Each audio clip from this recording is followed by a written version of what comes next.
Good afternoon. I'd like to ask the interpreter currently on the Spanish channel to commence interpretation of the meeting.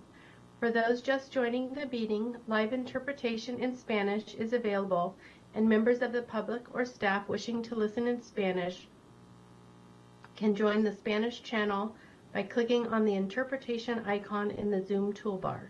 It looks like a globe. If you are on your cell phone or tablet, locate the three dots, tap them lightly, and put a check mark on your preferred language.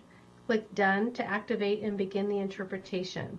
Once you join the Spanish channel, we recommend you shut off the main audio so you only hear the Spanish interpretation. Interpreter, will you please restate this in Spanish? Buenas tardes, bienvenidos a la reunión del Consejo Municipal de la Ciudad de Santa Rosa. La reunión de hoy va a tener servicios de interpretación simultánea en español. Para acceder al canal de interpretación simultánea en español, ustedes van a ver en la parte de abajo de su pantalla de Zoom un icono del globo terráqueo.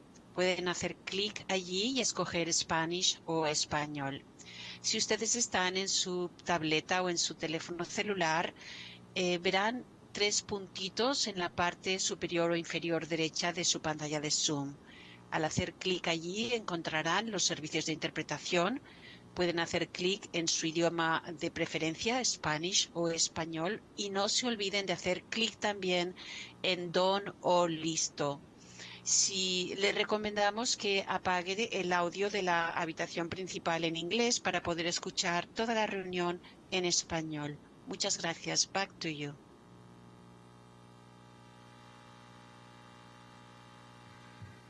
All right, the time is 1:02, and we'll call our meeting to order. Welcome, everyone. Madam City Clerk, would you please call the roll? Yes. Councilmember Rogers. Present. Councilmember Okrepke. Here. Councilmember McDonald. Here. Councilmember Fleming. Here. Councilmember Benuelos. Here. Vice Mayor Alvarez is absent. Mayor Stapp. Here. Let the record show that all council members are present. Excellent. All right, we'll move on to item 3.1, which is our public employee evaluation of performance with respect to our city attorney. We're going to go into closed session soon, but we'll call for public comment beforehand. Mr. DeWitt. My name is Dwayne DeWitt. I'm from Roseland. I wanted to come and offer support. I think that the city attorney's office is doing a good job during difficult times, and I'm hoping that the city attorney will actually become even more of an advocate for the citizens of the community as we face some headwinds with the federal government. They may be trying to do things that could back them out of agreements that have already occurred with the city, especially with federal funding that might be supposed to come our way. So I'm hoping the city attorney will take a strong tack towards making sure that the federal government knows we're not going to back down from anything that's already been agreed to, and that at the same time, the city of Santa Rosa has adopted a policy of diversity, equity, and inclusion, and you're going to stick by that, I hope, and that your attorney is going to be there in your corner all the way through this. Keep in mind, dictators and kings, they come to pass. Cities, if handled correctly, will still be around after that. And we want to make sure that with the help of our city attorney, all of the policies that you have enacted and you hope to have in place will stay there, and that she'll be a strong advocate for the city of Santa Rosa's positions on numerous items. With that last one, I'll have one position I want you to know, and that's you can beat the regressives. You can overcome them. You have to take a proactive approach, and you can pass things as a policy board, which you've done with your hired lobbyists that go up to Sacramento with your ideas. And you can do that also for the federal approach and say, hey, you know, we're not going that way with your highway. We're staying here with what you folks as policymakers have decided upon. I'm in your corner whether you like it or not. Thank you kindly. Thank you, Dwayne. And seeing no other members of the public present, we will end public comment and adjourn into closed session.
Thank you for your patience, everyone. We'll reconvene from closed session. Madam City Clerk, would you please call the roll? Thank you, Mayor. Councilmember Rogers? Present. Councilmember Okrepke? Here. Councilmember McDonald? Here. Councilmember Fleming? Here. Councilmember Banuelos? Here. Vice Mayor Alvarez? Mayor Stapp? Here. Let the record show that all council members are present with the exception of Vice Mayor Alvarez. Thank you. We'll move on to item 4.1. This is our study session focused on the SEED Collaborative Equity Plan implementation and approved strategies. Welcome. Good afternoon, Mayor Stapp, Vice Mayor Alvarez in his absence, and esteemed council members. My name is Francesca Roberson, and I am the Culture and EEO Officer of the City of Santa Rosa. And with me today is our HR Director, Dominique Blanqui, and our Deputy Director, Gobu Gasimia. I would also like to acknowledge the presence of members from our Voices of Inclusion, Belonging, and Equity Committee, VIBE. If you're here, please wave your hands and stand and let us know that you're here so you could be acknowledged. Thank you. Awesome. In support of the city's goal to create an environment that supports staff and operational excellence, promoting diversity, equity, and inclusion, and reliably deliverable, outstanding services to the community, we are here to present the approved implementation strategies for the city's equity plan. SEED Collaborative is here to present the summary report to your council. And with that, I'd like to welcome Paul Hudson from the SEED Collaborative, who is joining us via Zoom to make the final summary report out of the approved equity plan implementation strategies. And Paul, if you could please let us know when you're ready to advance the slide, we'd appreciate it. Thank you very much, Francesca. Thank you to the Mayor and City Council for this opportunity to present. My name is Paul Hudson. I'm a senior consultant and principal with SEED Collaborative, and we were engaged to not only do the implementation plan, but we also conducted the equity plan for the city of Santa Rosa. I just want to preface the presentation by saying the work product that you will see here is the result of hundreds of city employees and thousands of countless hours in deliberation, discussion, co-creation, and consensus decisions. SEED also submitted a written report that has greater detail if the council members are interested in more detail. In the next slide, please. So the presentation is in three parts. The first part is to just give you a sense of the structure and process that the city staff went through in developing this implementation plan. The second component are the actual implementation strategies tied to the recommendations from the equity plan. And the final section are some suggested guidance from SEED around implementation structure and possible next steps. Next slide, please. Next slide. So this is the structure that was set up. SEED initially met with the executive leadership team to decide on if the executive leadership team was going to design the implementation plan themselves or if they're going to delegate to some other body.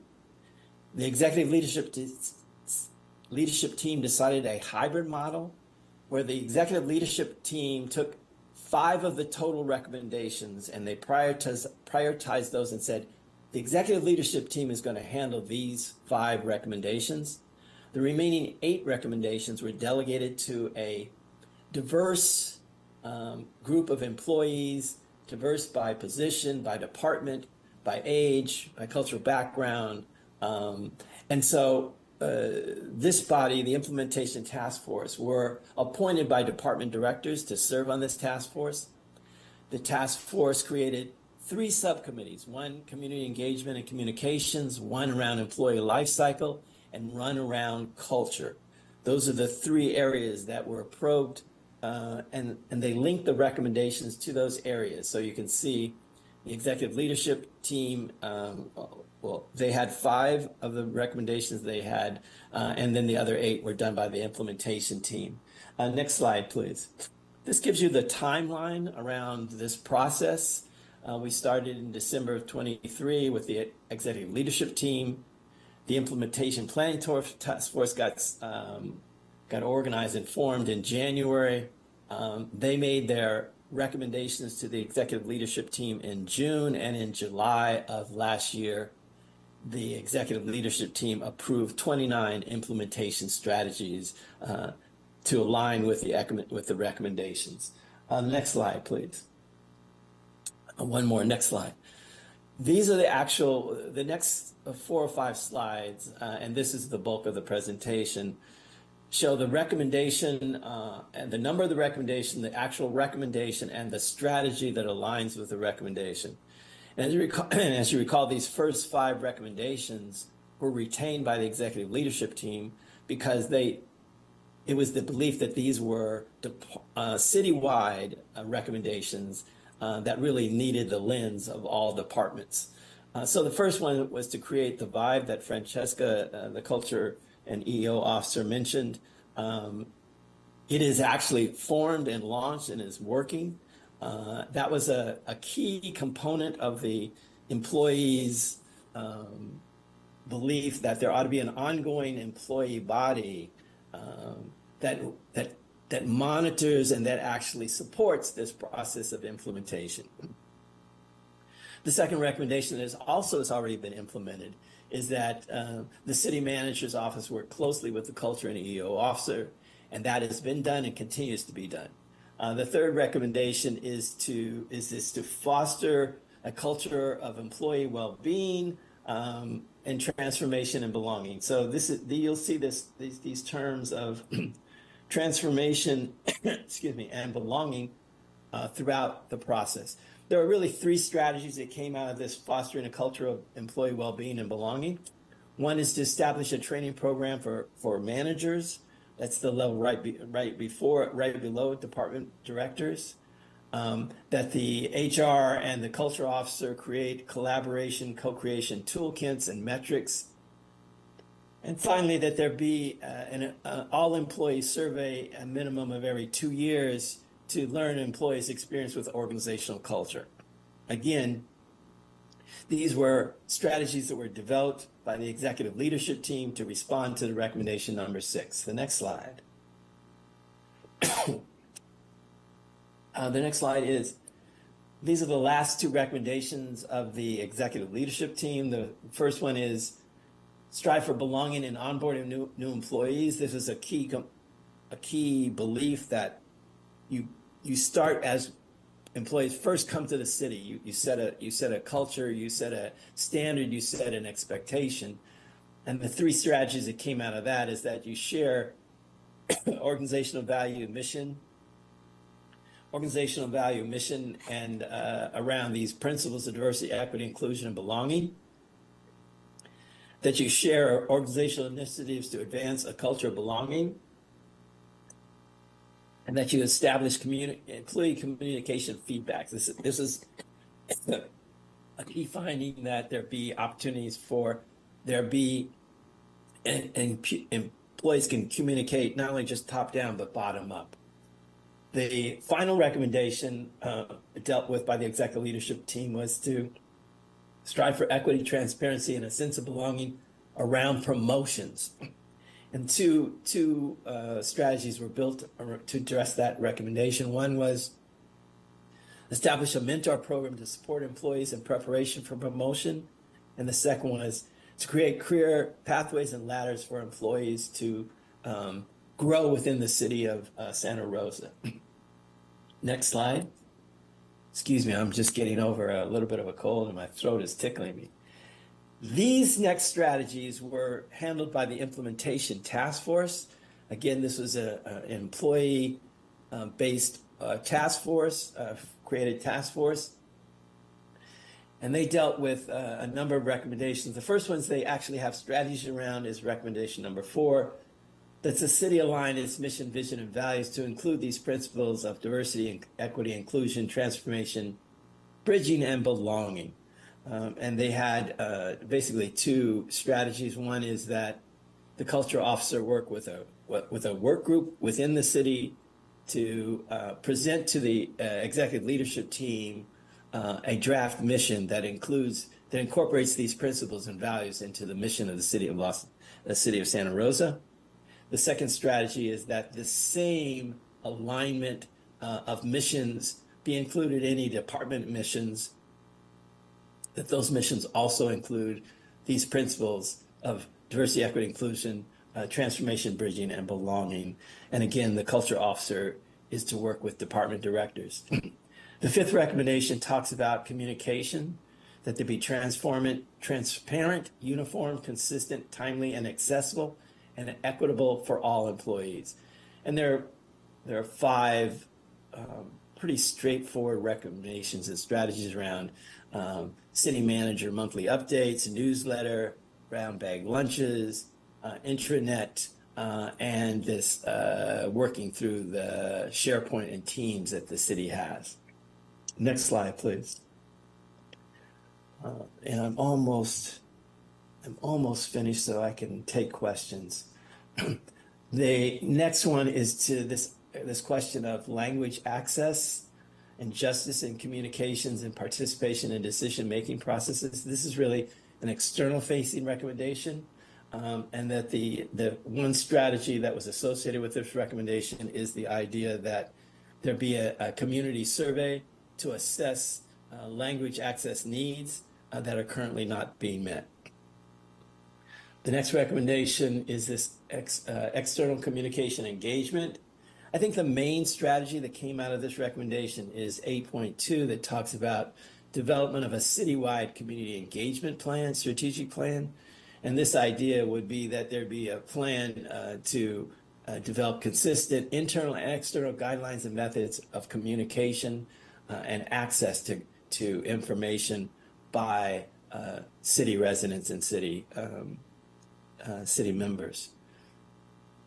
Number 9, I think there are only three more recommendations. Number 9 is to respond to individual communities.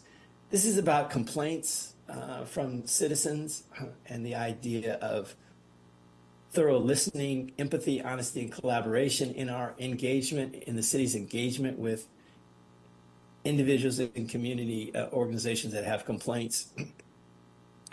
The big strategy here is to train staff to be consistent and transparent in their dealings with communities and community processes. And next slide. Recommendation 10 is to increase the diversity of the workforce. There are three strategies. One is review outreach and hiring processes in collaboration with the culture officer to ensure equity and belonging. This is the second one is improve marketing and promotion of job opportunities.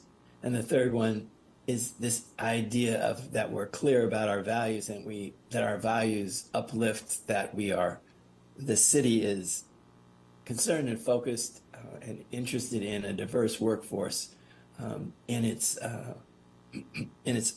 marketing and its hiring processes. The next recommendation is about a transparent and inclusive data dashboard. This is about hiring statistics and information. The goal with this is really to make the city a more friendly place and a more welcoming place. So this idea of reporting total compensation so that people understand it's not just about what you're paid, but it's about the benefits that you get from working with the city of Santa Rosa. Conducting an annual citywide climate culture survey that allows you to track over time variances in the city's understanding of the culture and climate of the city of Santa Rosa. And then the last two are again data.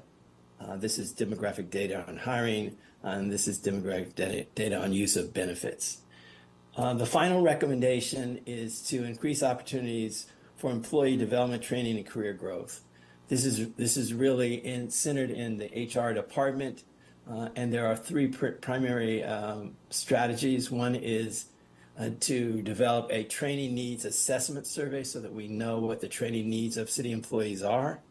The second one is that employees take ownership of their career development and work with their management to develop skills and growth plans. And thirdly, over the next 3 years, the human resources will analyze and create implementation plans for the soon-to-be released citywide classification and compensation study. This emphasizes career progression and having jobs and having job class series. If you go to the next slide and then the next slide. Right there, thank you. So this is the structure, the implementation structure. So how are these strategies going to get done? Who are going to do these strategies? It's primarily the responsibility of the executive leadership team. They have the departmental responsibility for seeing that these recommendations get implemented. They report directly to the city manager. There's a dotted line to the culture officer because of her substantial responsibilities in monitoring, supporting, and assisting with the implementation plan. And then the VIBE, which has this monitoring component, and they work closely in reporting to the executive team and working in collaboration with the culture officer. And I think next slide, and then one more slide. And this is my last slide, and then I'll take questions. The suggested next steps that directors, this idea that this is really being held by the executive leadership team, so that department directors share what works, best practices in terms of what's working, what's not working, that they continue to hold and uplift the principles of collaboration, co-creation, and communication, that we celebrate our accomplishments, big and small. That's really important in terms of keeping people engaged, people enthused, people committed to this process of implementation, and then exercise patience and grace because culture change takes time. It's recommended that there be quarterly progress check-ins, and then finally that there be reporting protocols developed for VIBE, the city manager, and that those reports roll up to the city council. I'm going to stop and take whatever questions you may have. I appreciate the time you've given me. Thank you so much for that report. Bringing it back to council, do we have any questions? Councilmember Benuelos? Hi. I just wanted to make a comment. First of all, I wanted to commend the staff and the city manager and everyone for continuing on this path and moving forward, and really excited to see you here, Francesca. I haven't had a chance to meet you, so, because it's so important right now, as we all know, and I know that we can't implement all of these strategies yet, but I'm hoping once things start to free up that we'll be able to at least have everything in place. I wanted to just also comment on the strategy around communication. Communication is something that I talk a lot about when I'm out in the community, and I know City of Santa Rosa is not the only one that has the problem of getting communication out to constituents, especially, and residents, so that they know what's going on. Oftentimes people are so busy that they don't have time to pay attention until it's too late, and that isn't anyone's fault, but that's just kind of human nature. But how important that is, especially when we talk about the issue of inclusion, because I think that's how people feel included in the process if they know about it ahead of time. And then lastly, the whole strategy around opportunities for professional development, how important that is for staff, especially, so that they do feel that there are going to be other opportunities for them to grow, and how important that is. So I really appreciate that that's included in this report. So thank you. Thank you. Any additional questions? I'll just ask one. Our community engagement team has done such a nice job in recent years in terms of reaching out to different parts of the community. What is clearly the SEED collaborative in this effort, which is being integrated to all aspects of city life, is connected to the community engagement team. But how exactly does that happen? What's the mechanism? I'll answer that. I work directly with the community engagement manager. She is part of our VIBE committee. So we collaborate, we communicate, we meet weekly to ensure that we are moving forward and engaging both the external community that we serve as well as our internal community. So there is an ongoing collaboration between community engagement and the VIBE committee, partnering to make sure we move forward successfully as one community. Francesca, let me just add that specifically the recommendations around community engagement, communication, and language access were actually formulated by the community engagement team. They were actually developed by the community engagement team and presented to the implementation task force and then the executive leadership team. So they were really on the ground in developing these strategies. Thank you. The close collaboration shows clearly in the work that's being done, so thanks to you all. And with that, we'll open up to public comment. Are there any members of the public in council chambers who'd like to comment on this item? Mr. DeWitt? Hello, my name is Dwayne DeWitt. I'm from Roseland, and community engagement is something that I feel is extremely important. I'm glad to hear that you folks are embracing that idea. Authentic community engagement actually comes to the idea of you let the folks who are your constituency, not just stakeholders, be a part of the decision-making process. And what you've just stated, especially Ms. Banuelos, the point of the idea of, communication for inclusion. This could be really helpful. Having meetings after 6 o'clock in the evening is more helpful than times like this for the working class. And do it in such a way that they have plenty of notice ahead of time to be able to get childcare and be able to be there and participate in a positive way. I congratulate all of you on all you're trying to do, and I do hope that you'll hold the line against the regressives at the federal level that'll begin coming in and try to turn back your efforts and try to say that somehow you have not embraced what Americanism is about. Actually, Americanism is about inclusion. It's about all of that as much as possible. So please, stand strong on all this. Thank you. Thank you, Mr. DeWitt. Peter Alexander?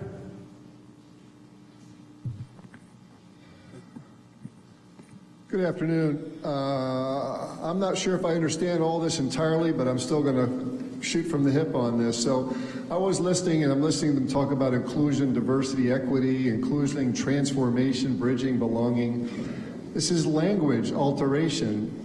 And I'm wondering, does this somehow being forced on the public through certain entities that put out the DSM-5, where now there's 1,000 diagnoses, so that this kind of like plays into all this? And I mean, I know that right now there are thousands of group homes for people that are being forced to big pharma drugs, and they're using DSM to put them in these places as opposed to prisons. So it's like a second set of prisons, and they go on everywhere. And so I remember listening to an East Bay diversity professor one time, a real nice black lady with purple hair who was fired because she got upset with her perception was, and maybe it's mine, I don't know, the silliness of all these pronouns. I mean, you know, we're first and foremost spiritual beings. And America is a melting pot, and it's being turned into a blazing frying pan from so many angles. You got Elon Musk all upset about certain things regarding one of his children. At the same time, I see in the paper yesterday, the front page of this San Francisco Chronicle, a mysterious group linked to 6 deaths. It turns out that they're a group of, what's that called? Trans women vegan warriors. And there's a big article about them, about the one involved in outing AI for its corruptibilities.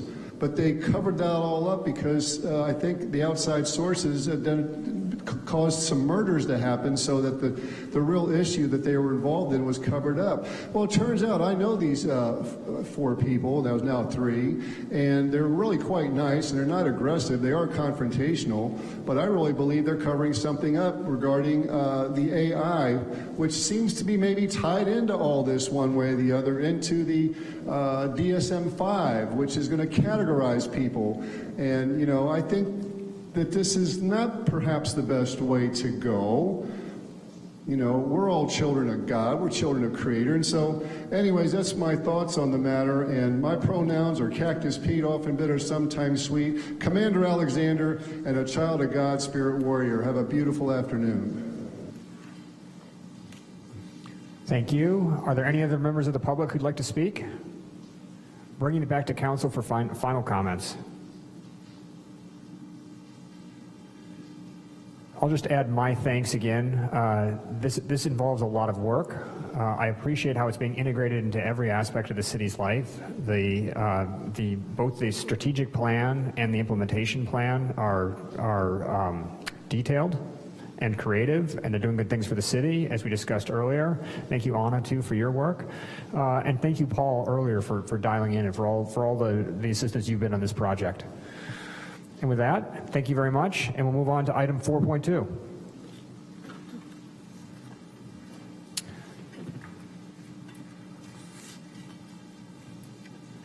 Item 4.2 is the reconsideration of development-related cost of service fee study and associated adopted fees, excuse me. Gabe, welcome.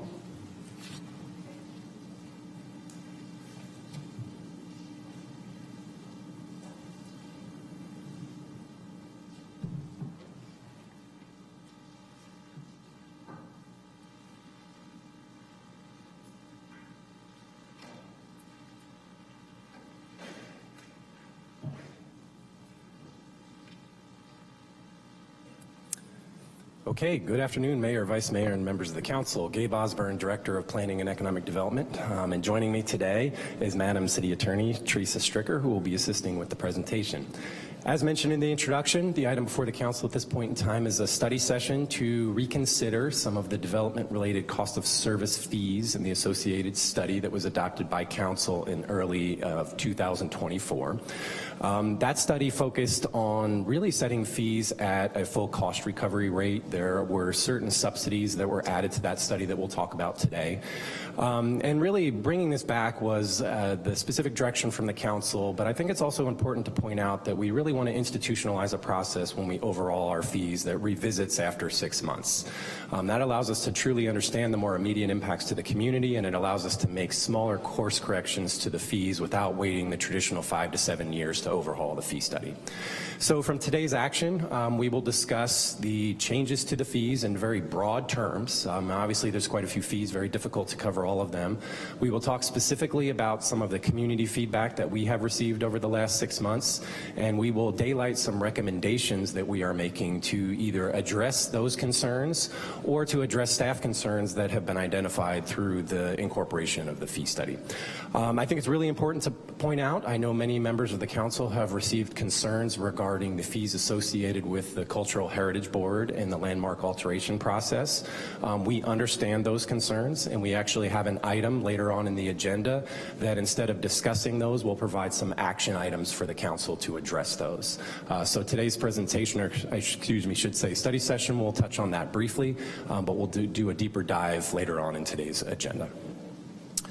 So I'd like to begin by just a really brief background on fees. Most of our fees are grounded in financial principles that were adopted in 2004, and those focus on development-related fees, which are typically the fees associated with plan review and inspection services, to be full cost recovery, 100%. So that's determined by calculating an average amount of staff time for a service, applying a fully burdened rate to that, and it's simple multiplication. So we had a fairly significant overhaul of our fees in 2013. The study started in 2013. It was adopted early in 2014. That actually focused on achieving cost recovery ranges from 50 to 90%. So most fees were subsidized. Some fees were subsidized fairly significantly to the tune of over 90%. We actually came back, and this is what we're talking about today. Over the last few years, we've been working on an overhaul to the fees and studying the amount of staff time that goes into that. That's memorialized in a cost of service fee study that was adopted by the council on March 5th of 2024. That was prepared by MGT Consulting. And that really focused on identifying most of the fees at full cost. And interestingly enough, it actually resulted in both increases and decreases in fees. What we see on the increase side is the staff time actually increases based on state requirements and local requirements over time. We often bring in more departments into the review, and that just adds cost. What we see in the decreases is there's been quite a few process improvements that have been initiated over the years, and that actually showed itself in fee decreases. Then we also had council-approved fee reductions for certain project types, which I'll talk about on the next slide.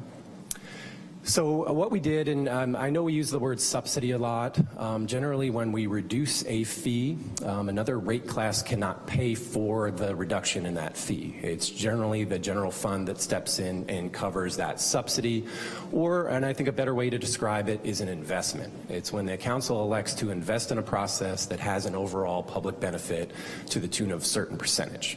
And what we talked about and ultimately adopted with the previous process is we provided a 25% reduction for our building trade permits. Those are our highest volume permit. They go to hot water heaters, electrical, really result in the safe occupancy of the structure. So it's really important for us to encourage participation. So we applied a 25% reduction. Our planning appeal fee by a resident, so this is not the developer, this is a resident appealing a project. Historically, that fee has always been subsidized, and that carried forward, so there was an investment of 90% there.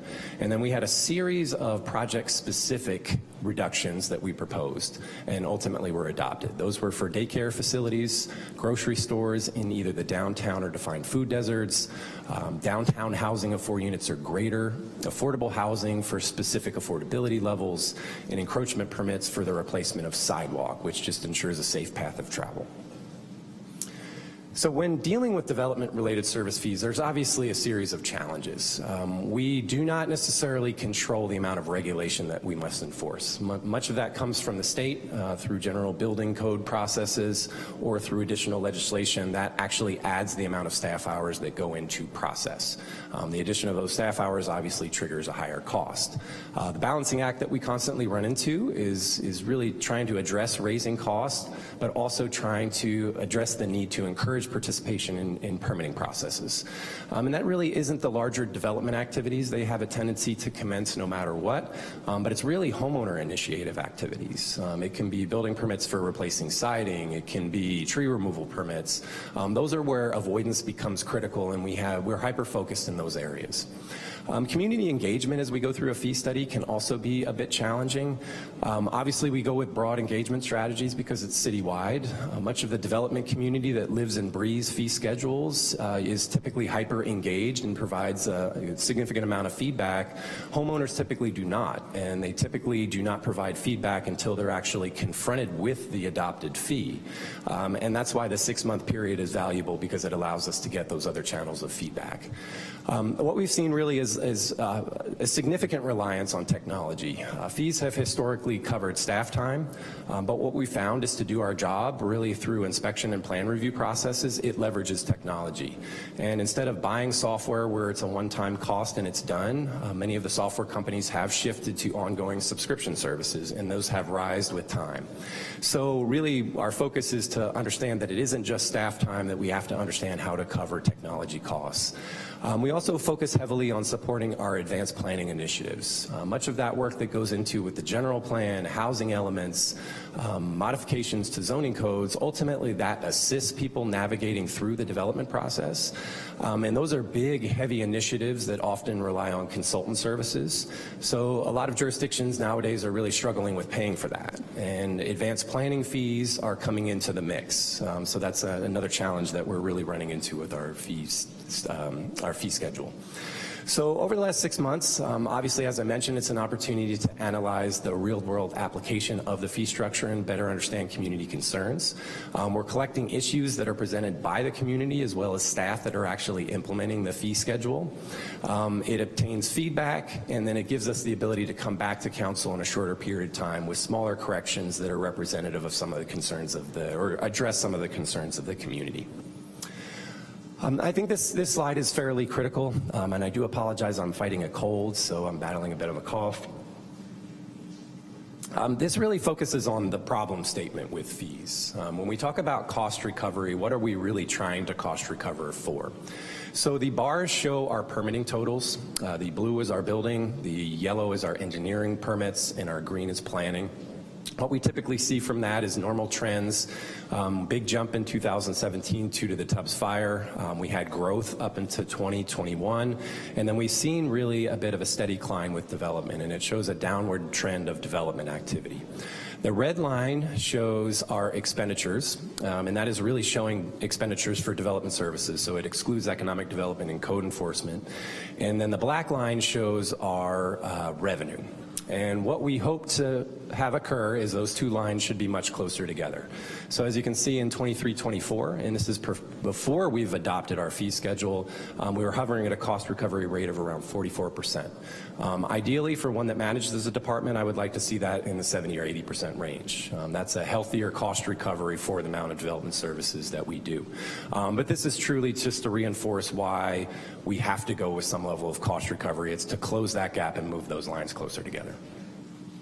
And I think we're getting there. So what we've done over the last few quarters is we've analyzed our revenue against the revenue in previous quarters under the old fee schedule. As we can see on the building side, blue is fiscal year 22-23, orange is 23-24, and green is 24-25. I think it's important to note that we haven't fully adopted the fee schedule, although it went into effect on July 1. Projects that applied prior to July 1 were able to take advantage of the old fee schedule. Usually takes a good year and a half before we move all applications onto the new fee schedule. So we're really in a bit of a transition period. On the building side, we're seeing more revenue on the high volume permits, which is helpful. The previous fee study would bring quite a bit of revenue in for larger development projects, so we would see significant spikes. We haven't seen much of those multifamily developments this year come through building, and that's the reason why it's a little lower, but we do think over time this will show that we're bringing in more revenue on the building side. On the engineering planning and sides, you can see just in that those 2 quarter analysis, we're seeing much better revenue patterns there. On our surcharges, and I'll talk about this in a little more detail, these are the fees that we added under the fee schedule to account for technology and advanced planning. So these are specific fees that are added on to a fee that is paid. So a 5% technology surcharge, a little above, is added to permit fees.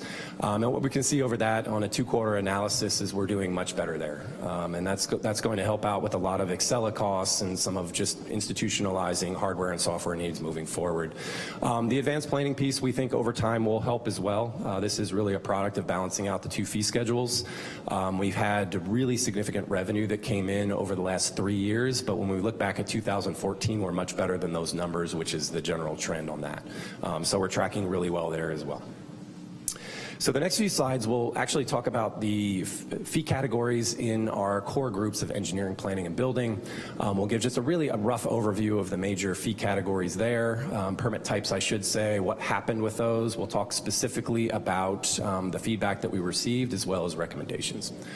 So on the engineering side, that team processes really a few different permit types. Encroachment permits, which are work in the public right-of-way that anyone from PG&E to a property owner do. That's the vast majority of their volume. Previously, those projects were based on evaluation, so a contractor would submit a valuation on an application, and we would take a certain percentage of that. The fee was very dependent on the valuation that was submitted and not the hours that were put into the process. So we shifted that to basically set rates, so it's very predictable to members of the public, where if someone's replacing a square of sidewalk, it is a set rate. That actually resulted in both increases and decreases in the fee, and that much of that was dependent on the amount that the contractor placed on fee categories. So a driveway, depending on how that application was submitted, could be significantly less under the fee schedule or more based on how applicants would interact with that application. We also, on the engineering side, do public improvement plans. Those are pretty major infrastructure pieces associated with larger subdivision developments. And they also process subdivision maps, so anything that creates new property. This maintained a valuation-based percentage, and what we really saw, which was presented before, is for smaller projects that are generally 4 units or under, there's actually a much higher fee. Much of that infrastructure that we have to put into it, you get an economy of scale as you go up from there. So those jumped up, but we saw a fairly significant decrease in larger projects. So that really balanced out. And we haven't really received much concern from the community associated with that. So community feedback that we did receive, and the numbers are fairly minimal. There was one complaint associated with driveway replacement being due high. We are actually recommending to hold this based on that issue that I mentioned with it's really just how applicants were filling out the application. I apologize for the typo, debris containers, which are generally debris bins that are placed in the right-of-way. Encroachment permits are pulled by the debris haulers, and often they do that on a regular basis, and we heard complaints about that being too high. So recommendation-wise, what we have is a series. Some of this is coming from staff, and some of this is kind of addressing community feedback.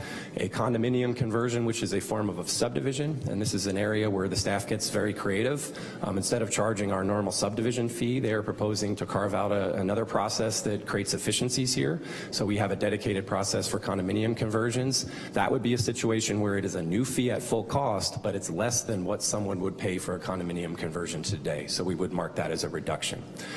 We also want to adjust the staff hours for debris containers. We basically think we can implement efficiencies there to actually reduce that. For SB 9 applications, and this is a theme that you'll really see from us as we take on additional state housing legislation and we learn how to incorporate that into our review process. It's very staff heavy. After we go through a handful, we get better at that and it creates efficiencies. So we want to relook at that, and we think that ultimately will reduce fee. Staff hours for lot line adjustments and mergers, we have identified that that is not full cost recovery, and we want to look at the possibility of incorporating a fee that is, which would result in an increase. Those applications are really minimal, and they really just deal with moving of property lines. It wouldn't be a dramatic fee, but that is an area we want to analyze. And we also want to adjust staff hours for certificates of compliance. It's a very uncommon application. It's for determining the legality of an existing parcel, and that would just ensure that it is meeting staff recovery. So the planning entitlements, when I talked in 2013 and 14, planning entitlements have always historically been heavily subsidized, and they have historically not included cross-support hours. So that includes hours from fire or transportation and public works that has to review that application. They've been very specific to planning. So as we move towards a model that actually focused on that full cost recovery, it did increase the planning fees. And that was one of the conversations that we highlighted when we looked at comparisons in the previous study sessions and adoption hearings. This is an area where we saw increase, and this is actually an area where we probably received the most amount from the community. So we'll focus a little bit on this. So these were heavily subsidized under the previous fee schedule. Really, when we set something at full cost recovery, anytime we have a board or commission action, it really just almost automatically runs that fee up to the $10,000 range. That's just the general cost when we do the mathematical calculation of everything that goes into that, and we're typically bringing those cross-support hours into it. So it's important to note that that's really where that ultimately wants to land that fee. So what we saw is really increases in use permits. Obviously, I mentioned the landmark alteration process, which we'll talk a little bit more later this evening, and our design review applications. Interestingly enough, we did see pretty significant decreases in tentative map applications, and then we saw increases in tree removal permits, and that's once again because of the process. So when we look at the community feedback, obviously there's been community feedback just about the landmark alteration permits being too high and creating avoidance. We did hear concerns from the community about short-term rental renewals being too high. We'll talk a little bit about actions that we actually have already put in place to address that. Certain minor uses to obtain a use permit too high. And then the cost of tree removal permits being too high. Interestingly enough, we've had more recent community concern to say they're too low. And this is an area where obviously one going through it wants the fee to be lower, obviously one that wants to retain the tree wants the fee to be higher. So there ends up being a bit of a push on just the level of discouragement that that fee can create on the process. So really, moving forward, our recommendation, and I need to make sure that we're letting the council know that we will follow up in a very short order after this, that we want to move forward with the changes. But really, I think it's important to focus on homeowner and small business initiated requests. And a lot of times when we talk about use permits or design review applications, they get embedded together with larger development applications or those things that really affect someone starting a business in Santa Rosa or someone that's a homeowner that we're really hyper worried about avoidance. So we potentially want to segment that out. That is something that we can do. We have models for homeowner-initiated fees and developer-initiated fees, and that's something that we want to look at here. Potentially provide reduction for tree removal permits, and this is just being in responsive to the majority of the concerns that we heard. Important to note that this likely would be an area where it's a subsidy or an investment, because we do think that the amount of time that we have in the fee accurately tracks the staff time that we put into the process. One creative solution that the staff came up with is oftentimes when we're reviewing larger development applications that have multiple applications associated with them. So for example, a use permit, a map, a design review, they basically pay the set rate for those, but we actually see an economy of scale there. So when we're looking at some of the support services, they're not reviewing those applications independently, they're reviewing it together, and we think there's a reduction up to approximately 25–30% that we think we can apply. So we want to look at that and make sure we're just keeping the fee in that bigger package to accurately represent the amount of staff time that we put into this. So we really want to analyze our use permit process, and that's something that I think, as you'll see today when we look at the landmark alteration process and Cultural Heritage Board, we really want to look at that and see if there's ways that we can bring in reductions in subsidies, but also look at different process changes where we can make things easier and still achieve a cost recovery rate. So that's an area that we highlighted. I think it's important to note with the short-term rentals, the council has delegated authority to the director of the department to determine the fee associated with that. Based on community concern, we have modified that process to be more streamlined. It is more of a check-the-box process, but it still meets the general intention, and we have reduced the fee to account for that. So that action has commenced, and we have addressed the concerns with the community. On the building side, what we have seen here is actually fairly small increases and decreases. There was not much concern about the fees on the building side. What we daylighted during the adoption is where we knew we did have a pretty significant increase is for the building permit package associated with multi-housing development. This is an area where we do comparisons with other jurisdictions and we look at where we are. We have been regionally significantly low in the amount of fee, and it wasn't close to cost recovery. So this really jumped up. We haven't had much multi-housing development go through building this previous year, so we really haven't been able to test that out. But where our fee currently stands is we are still lower than our regional partners. So we don't think that this will create any level of avoidance. We need a little more time to better understand. We also saw reductions in single family and accessory dwelling units to sort of support our housing goals. That actually has a lower fee package now than it did prior to. So we think that'll be beneficial to moving that forward. From a community feedback standpoint, we really heard general concerns about trade permits. This is fairly common. Anytime we have an increase on the higher volume permit, we will hear concerns about that. It is sitting at a 25% subsidy. There was a very small increase in those fees, and we are recommending that we really hold that because those are our high volume permits, and we try to achieve cost recovery as much as possible there. So really the recommendations you see here, I know these are very specific, but we just wanted to bring them up to the community. Most of these came from staff. We do want to add a minimum for our plan check and inspection fees, which are based on square footage. Anytime you base a fee on square footage and it's a small dollar amount, you can produce a $20 fee when really that's not meeting your minimum staff costs. So we usually have a floor associated with those that wasn't added. So we would like to add that. We also are really trying to support adding multiple categories and tiers.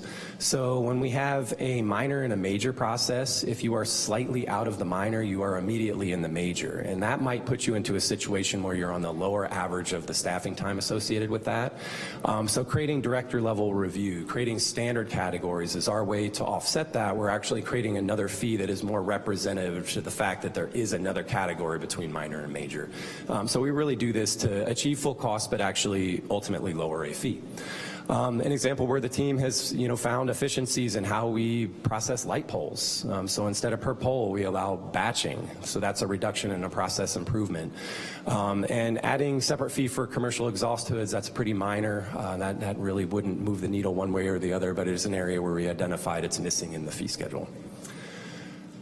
So on our technology planning and surcharge, this just provides a little more detail. So what we did adopt is on the planning surcharge, there is 12.65% of the fees paid. This is on planning applications and non-trade building applications. So that 12.5% is applied to that. So anytime the fee is seen in the fee schedule, it's 12% of that amount, and it goes specifically to those advanced planning initiatives. Same holds true for the technology. It's much less at 5.69.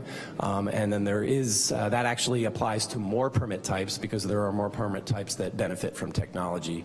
What we want to do in this particular case is we think the numbers accurately represent the need, but it's also important to understand that for certain larger projects that there isn't a cap. So as we look at a larger multifamily project, they get to the point where they're not actually impacting technology anything more than maybe a single family dwelling. So we want to assure that we're not overly charging. So we want to analyze what a cap would look like on both of those categories and figure out how that would apply on an application by application basis. So that really covers the planning and economic development fees. And as I mentioned, joining me today is Madam City Attorney to discuss potential cost recovery concepts for the Attorney's Office and their role in development review. Okay, thank you very much. Mayor, council members, Teresa Stricker, City Attorney, and I want to thank our Planning Director for letting me add on to the presentation that historically your fee recovery has not included the city attorney time, and the city attorney provides legal review and advice for the majority of private development projects that require a discretionary action. Certain of the private development projects do require significant legal review, and again, historically, that time has not been included in our fee structure. So in that respect, we are not actually at full cost recovery on those items. As you all know, the legal landscape in this area is changing frequently, becoming more complex, which requires more time, more review, and more complexity. And it is for this very reason, many cities in the region and in the state, frankly, for complex development projects will put that cost on a developer, much like we put the costs of consultants that we need on the developer. This is more of a specialized type of developer. And so if we were able to do that and add those costs on complex development projects, that would allow us to better leverage our time in the city attorney's office. We would not then be subsidizing those development projects and be able to work on other council priorities with our time. Obviously, there would still be time in the city attorney's office. Anytime we have outside counsel, there is time spent reviewing that work product and making sure that the work is appropriately tethered to the city and the project, but the amount of time it takes to do that is significantly less. And so the recommendation, my recommendation is that we explore options to really follow the trend and the industry standard, which is when there is a complex development project that will require substantial legal review, that we be given the discretion to then put that cost on the developer. And while we certainly have not done a completely exhaustive survey of all of the cities in the region that do that, I will list a few. Some of them do it slightly different, there are different ways to fry this fish. But I'm going to give you a list, and this list is not in any particular order, including not alphabetical, but Petaluma, Napa, these are all cities. Petaluma, Napa, Vacaville, Tracy, Hercules, Brentwood, Redwood City, Richmond, Concord, Rohnert Park, and Palo Alto that does it quite a bit differently. So again, this is a completely incomplete list, but this is something that developers are used to seeing.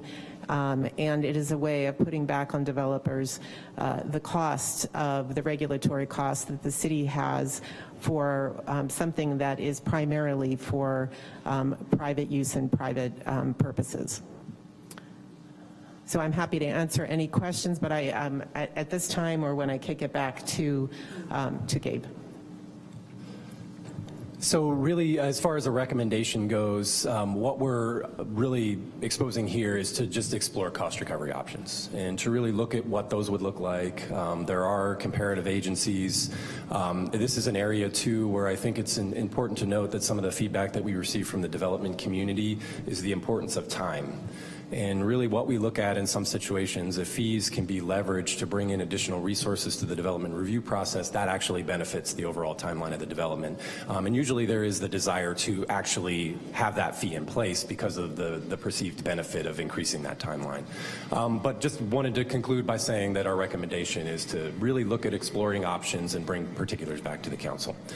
So that brings us to the conclusion of the study session. I'm very happy to hear any feedback that the council has on any of the recommendations that were provided. If there's anything that we missed that you've heard from the community, happy to hear those as well. Really just looking at scoping out what our next exercise would be, which would be to bring modifications forward to the council here in short order for adoption. Director Osborne and City Attorney Stricker, did you have another point to make? I just wanted to do a little tag team on the point that was just made in terms of speed. Speed is often, I 100% agree with a comment that speed is often a critical aspect for the developer, and that applies equally to the legal review. And again, this is legal review for the city in its role, its regulatory role and capacity that can't be substituted for a lawyer that's working for the developer. And so being able to get that legal review done and done very promptly and quickly is another benefit of going ahead and putting that cost on the developer so that we can get it to the finish line fast. Thank you for underlining that, and thank you both for a very thorough report, as always. And I'll bring it back to council for questions. Councilmember McDonald.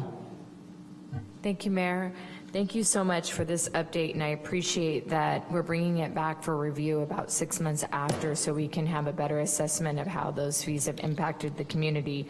I just had a couple quick questions. On the short-term rentals, do we have a differentiation between hosted and non-hosted? Not from a fee standpoint. From an overall permitting standpoint, we do. When we look at the renewal process, really what we're looking at is the level of issues that the short-term rental operator has created. So actually from a tiering standpoint, if you're a good operator, it's a very simple check the box.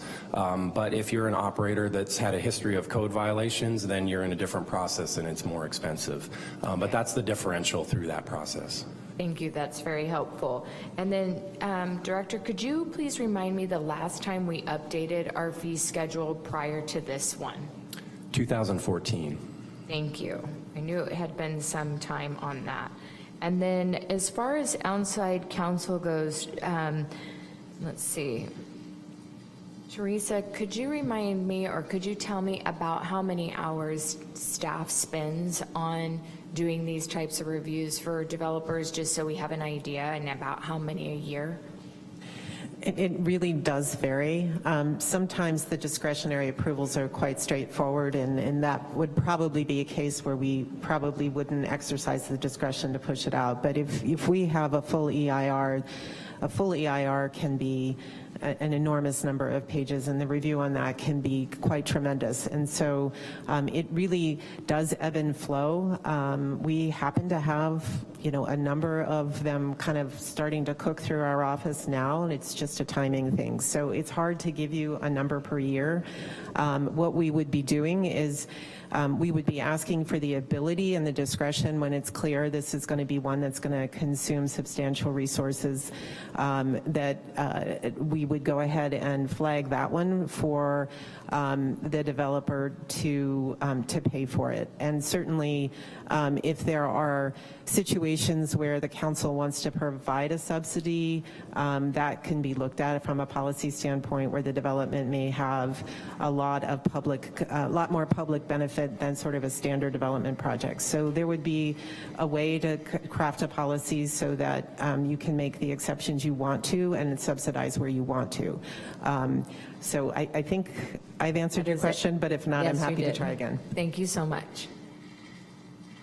Mr. Okrepke? Thank you, Mr. Mayor. Thanks so much for the presentation. I just have a real brief question. Could you refresh my memory on the original time this came before us in March, what outreach you did, and then have you done any subsequent research or outreach on the revisions that you're proposing? Yes, thank you for the question. So prior to, obviously, had a study session, we had an adoption hearing. We did a general outreach to the development community, the North Coast Builders Exchange. Those are really our easy channel because they're the frequent flyers and we get fairly good feedback. We held general community meetings prior to the study session to achieve feedback from the residential component. That was lightly attended. So moving forward, and I think really lessons learned too, you know, as we understand that this is a global policy, but then we change a fee that's very specific to a preservation district, we will evolve our notification processes to be more targeted in those areas. And I think that that's an important piece. So as we understand these, get feedback through this process, what we'll be looking at is doing another round of feedback through the community. As I mentioned, much of this has been engaging community members at the counter, on the phone, you know, collecting information on spreadsheets. So we've been engaging over the next 6 months. But as we look at changes, we will do the standard routine of working back to the development community and looking at creative ways, depending on where those changes are, to do more direct feedback to try to get the residential component understanding the changes that are being made. Thank you very much. That's all my questions. I'll save my comments for after public comment. Ms. Fleming? Thank you, Mr. Mayor. I'm wondering if we're going to need a permit to make that rattling stop up there. In the 6 years I've been in this building, never heard anything quite like that. So hopefully we're okay in here. But thank you for all of your outreach. My questions are going to be mostly on this piece, mostly about the outreach, you know, making sure that we're getting good feedback, because as the city attorney mentioned, you know, we want to get cost recovery, but I'm just curious to know how we're weighing our number one enduring council goal of developing housing against the fee recovery. And so it was heartening to hear you say that the development community wants this so that they can add it to their time and cost. They want certainty. And we know those are the big three. So that was going to be my question about that one. But I'm glad to hear that that's going to be ongoing and making sure we have that feedback loop. And then I have a question around the short-term rentals. You touched on it. Councilmember McDonald asked about the cost recovery, and you said it's different for folks who have issues versus not issues. Is that meaning that the folks who are having issues with their short-term rentals are funding a full cost recovery for the issues to be addressed? Or can you say a little more about that? Yeah, that's an excellent point. So really an important piece when we tier fees or develop separate fee categories is one category cannot supplement the other. Mm-hmm. So it has to be very specific to the amount of time that we put into that. And the reason we create all separate categories is because in the absence of that, we create an average. And an average can functionally act that way. So someone that's on the lower end of the average ends up paying more. So adding fees and other fee categories is critical. So basically what we do on the short-term rental pieces, if there is a history of code violations to where those need to be addressed, where our code enforcement team is brought into the mix, then those hours start coming into the equation and it creates that tier. But if operator is a good operator and is not triggering code violations, and it really is just verifying that the same information that was presented each year through the renewal process or with the application is verified, then they pay a lesser rate. And that's really the thought process, to ensure that those that are bringing that service into the mix are those that pay for that service and not overly burdening other members of the community. That's really smart. Would you say that the total amount of fees collected for the program cover the costs of monitoring and enforcement? No, typically not. So monitoring enforcement, especially proactive enforcement, is where much of our general fund dollars come into play. So as we talked about and showed some of the revenue and the expenditures for development services, code enforcement is separated out from that. So really what we're focusing on is once an application is initiated, an inspection is initiated, then it does that. But really our general fund impact that we have above and beyond our fees really goes to covering most of our code efforts. And then that investment is what's going into those more proactive inspections and addressing those concerns. Right, and so what I'm trying to understand is the amount that is being expended by code being recouped in this process? It is not. So Okay. Did I miss the slide where it said how much from the general fund is going to enforce? as part of the budgetary conversation, when we talk about the total general fund dollars for code, really that's just our general fund allocation. So in our overall budget, when we define development services, that's really going into plan, check, and inspection, and it really is the vast majority of what the team does. And then on top of that, there's a significant number of things that we do that don't generate fee revenue, and those are typically customer service, going to meetings, talking about potential developments, code being a big piece of that. Code does bring in through enforcement processes some level of cost recovery through fines, administrative hearing costs, and that level of cost recovery, but that's really baked into that model. Since we don't know if code is initiated or if a applicant benefits or is impacted by code, we typically don't include those hours. It's really a standalone service that, for the most part, historically has been general fund supported. Excellent, thorough answer. Appreciate your work. Ms. Banuelos. Just a question on the, I think it's on back on slide 12, when you talked about the planning and the community feedback. I was just curious about the feedback around the cost of the landmark alteration permits and also the cost of the tree removal permits being too high. You mentioned just a little while ago that you're going to be continuing to do outreach and get more information, and that, of course, that there were lessons learned before about who the stakeholders are. I know that I'm not quoting you. I'm just sort of paraphrasing. So I just wonder if you could talk a little bit about the feedback that you received and how you hope to address these. Specifically, I know you had some areas where you showed some reductions and how these fit into that. Yeah. Yes, absolutely. Excuse me. As I mentioned, we'll have a more robust conversation about the landmark alteration fees, but I'll just provide a really high level. So typically when a homeowner is presented with the fee, especially when there is a fee that's added on to what I refer to as really basic fundamental repair elements of a property. So re-roof, siding, replacement of windows, just things people need to do in these 10, 12 month cycles. Outside of a preservation area, you do that with a building permit, you pay the building permit fee. And then overall, the way the property owner sees it is at the end of the day, it's just a total dollar amount for the cost of the project. So when we layer something on like cultural historic preservation, where you're putting forward all these additional staff hours, that jumps something up in addition to all those other things that have to be paid. So typically the homeowners really just see sticker shock. That it gets very expensive. It's jumped from a full subsidy to now all of a sudden a full cost. So you have this dramatic swing in the fee, and then typically the property owner makes a decision, and that decision can be to delay the project. It can be to leverage additional funding sources to pay for it, or it could be what our biggest fear is, which is avoidance. And avoidance means doing the work without pulling the permit.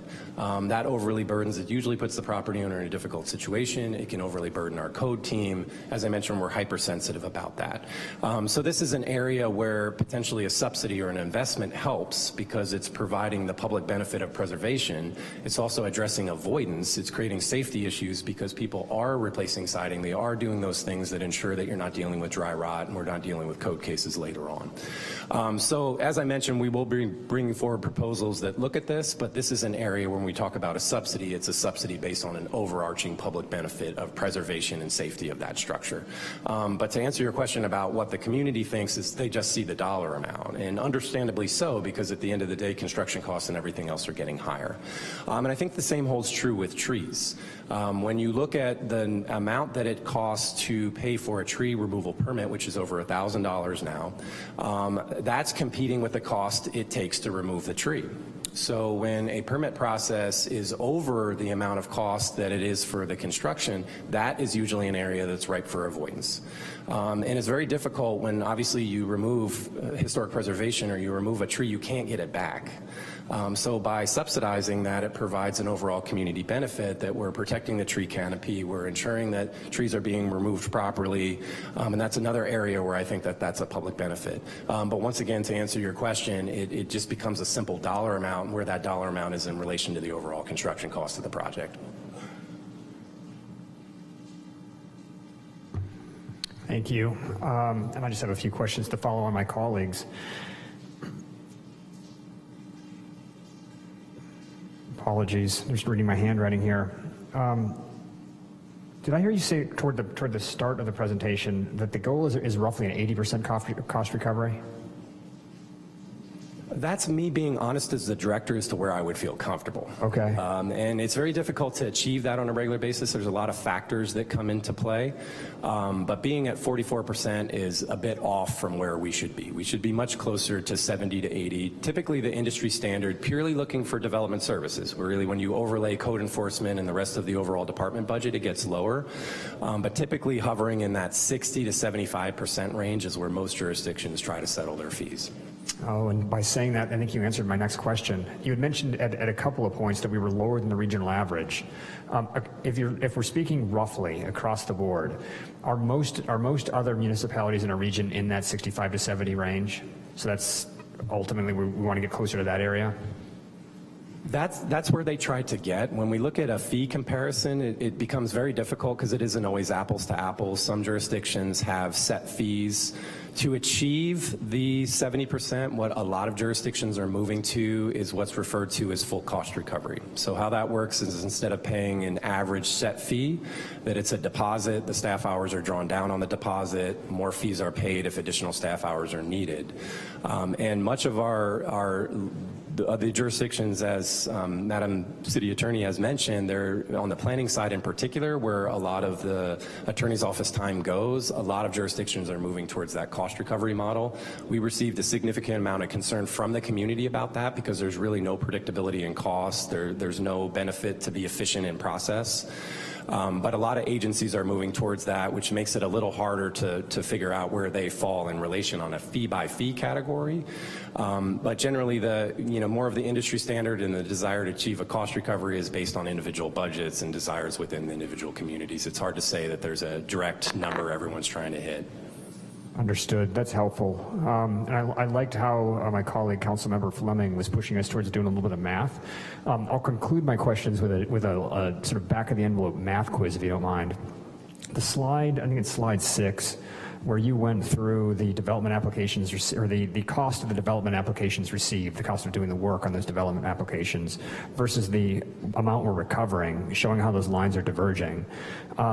If we move up closer to that, let's say it's a 70% cost recovery model, where we are still subsidizing to the tune of 30% the applications that are coming in, but we're bumping up our fees.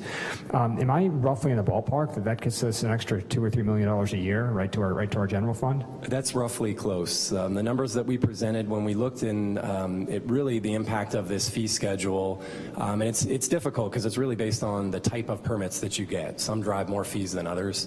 But what we were anticipating, if we look at really a high volume of permits, similar distribution of permit types, we are anticipating around 2.5 million to 3 million more in revenue. It is about 30%. Now, I think it's really important to understand that even when we say development services, we're not charging for customer service. I don't charge for my time to help people navigate through the process. So there will always be some level of overhead. And I think that's why a lot of jurisdictions try to get to that 70 percentile, because once you get above that, you're getting into some of those functions that are just very difficult to cost recover for, and are just typically things that governments would want to provide as free services. Thank you for that. That's good context too. That number would represent approximately 20% of our current deficit this year. So that's a sizable figure for the city. Thank you for highlighting that in the slide. That concludes my questions, and with that, we'll take it to public comment. Are there any members of the public in chambers who wish to comment on this item? I see Peter Alexander, and we can make use of both podiums. So Peter, you can use that podium and we'll alternate back and forth. Dwayne, you're up next.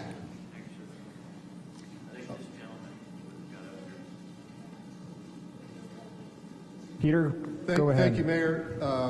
Yeah, I was wondering, where's Andy Alvarez? So, fees and monies and costs, that's hard for me to follow. You know, it's like math, too many numbers for me. But models come and go. It's time for to unplug the dark, to light the park, the plan under the promised land. I was listening to Catherine Austin Fitts quite a bit the last couple of days. I had the pleasure of meeting her. And if there's anybody that can explain the financial situation in this country and what's going on, it's her. She does Solari.com, brilliant background. She'd said that all this goes back to the Treasury and the Fed, and the Fed, of course, is neither federal nor lawful nor constitutional.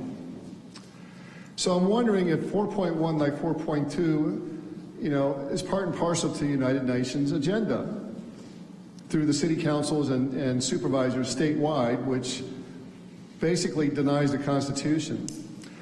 So I thought about taking some classes so I could understand your language a little bit better, but my PG&E bill was so high I couldn't afford the classes at the SRJC. Meanwhile, they're subsidizing oil, coal, and the slaughterhouse.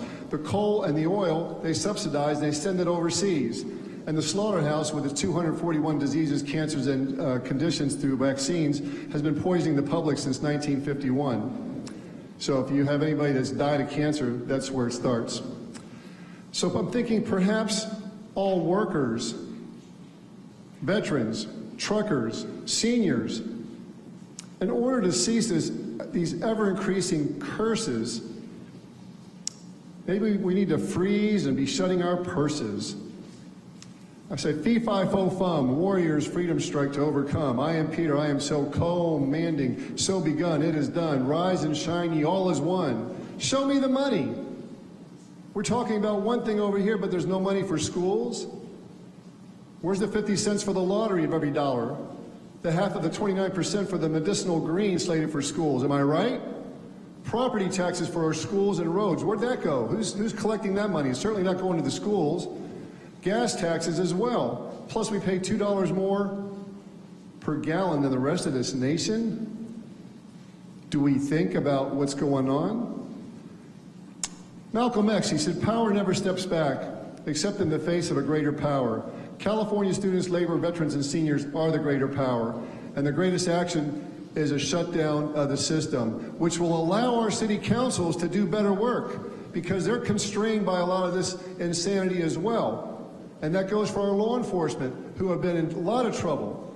And most people in law enforcement are good people wanting to do the right thing. Thank you. Dwayne, we're going to start with you, then we're going to move on to Kevin Holtman.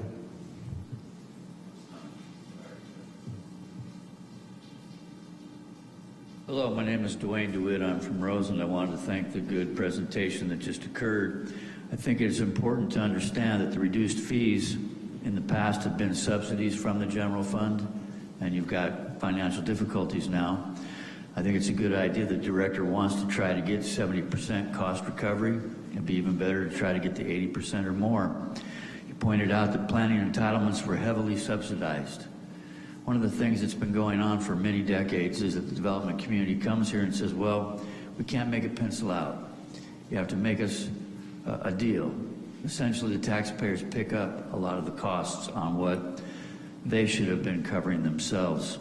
It's a very good idea to have the legal costs now be recovered, and I think it is an important thing that was stated that it's not been recovered, and cost recovery would help. This is going to be very important for the future. You're facing these budget deficits. They'll only worsen. This is a chance to get something going. Now, there's an important word here that was you use it like it's not a big deal, but it is. avoidance. Avoidance goes on a lot. Where I'm from, Roseland, people just redo what they want to do. Take out a driveway, put in a new one, you don't get any permits. Cut down trees, you don't get any permits. Put on new roofs, whatever. Turn the garage into a place to live. Add an addition. Nobody gets permits. The thing about it is you need to get the funding in to have yourself a fully funded code enforcement and inspection team and start making sure that these things are implemented correctly, especially with what are called temporary conditional use permits. We got a guy over there on Sebastopol Road, he got a fantastic deal to set up what was called a recreational vehicle park. And then he didn't do what he was supposed to do, and he just shines it on now. And you're like, well, how about we get some kind of compliance and we'll have a better situation with that. So you're within the right to ask for higher permit fees. It's not something you should be bashful about. And the thing about these extra costs that are going on in the districts for what are called landmark preservation, most of those folks are doing pretty well, and those houses are pretty valuable. And I can understand the one or two people that come in and say, hey, I got to do something, change the roof, do whatever, and the permits are too expensive. You might help them out. But $1 million situations with landmarks, it's been people who've been getting over for the longest time. So I understand the dilemma that you're going to be facing on that. I think it's a good idea to increase the fees. You're in the right. Mr. Holtman?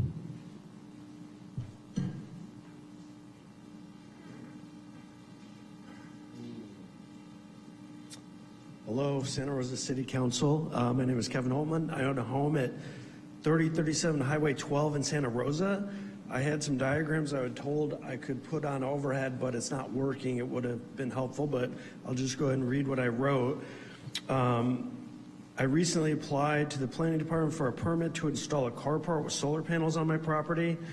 The permit was rejected due to City Code 2042-38-2, which says an accessory structure such as a carport shall not be closer to the street than the primary structure unless specifically authorized by this section or allowed by a minor use permit or variance. As I understand, the reason for this code is to limit the negative effects on the neighborhood and residential street parking if people put carports all over the place next to the road.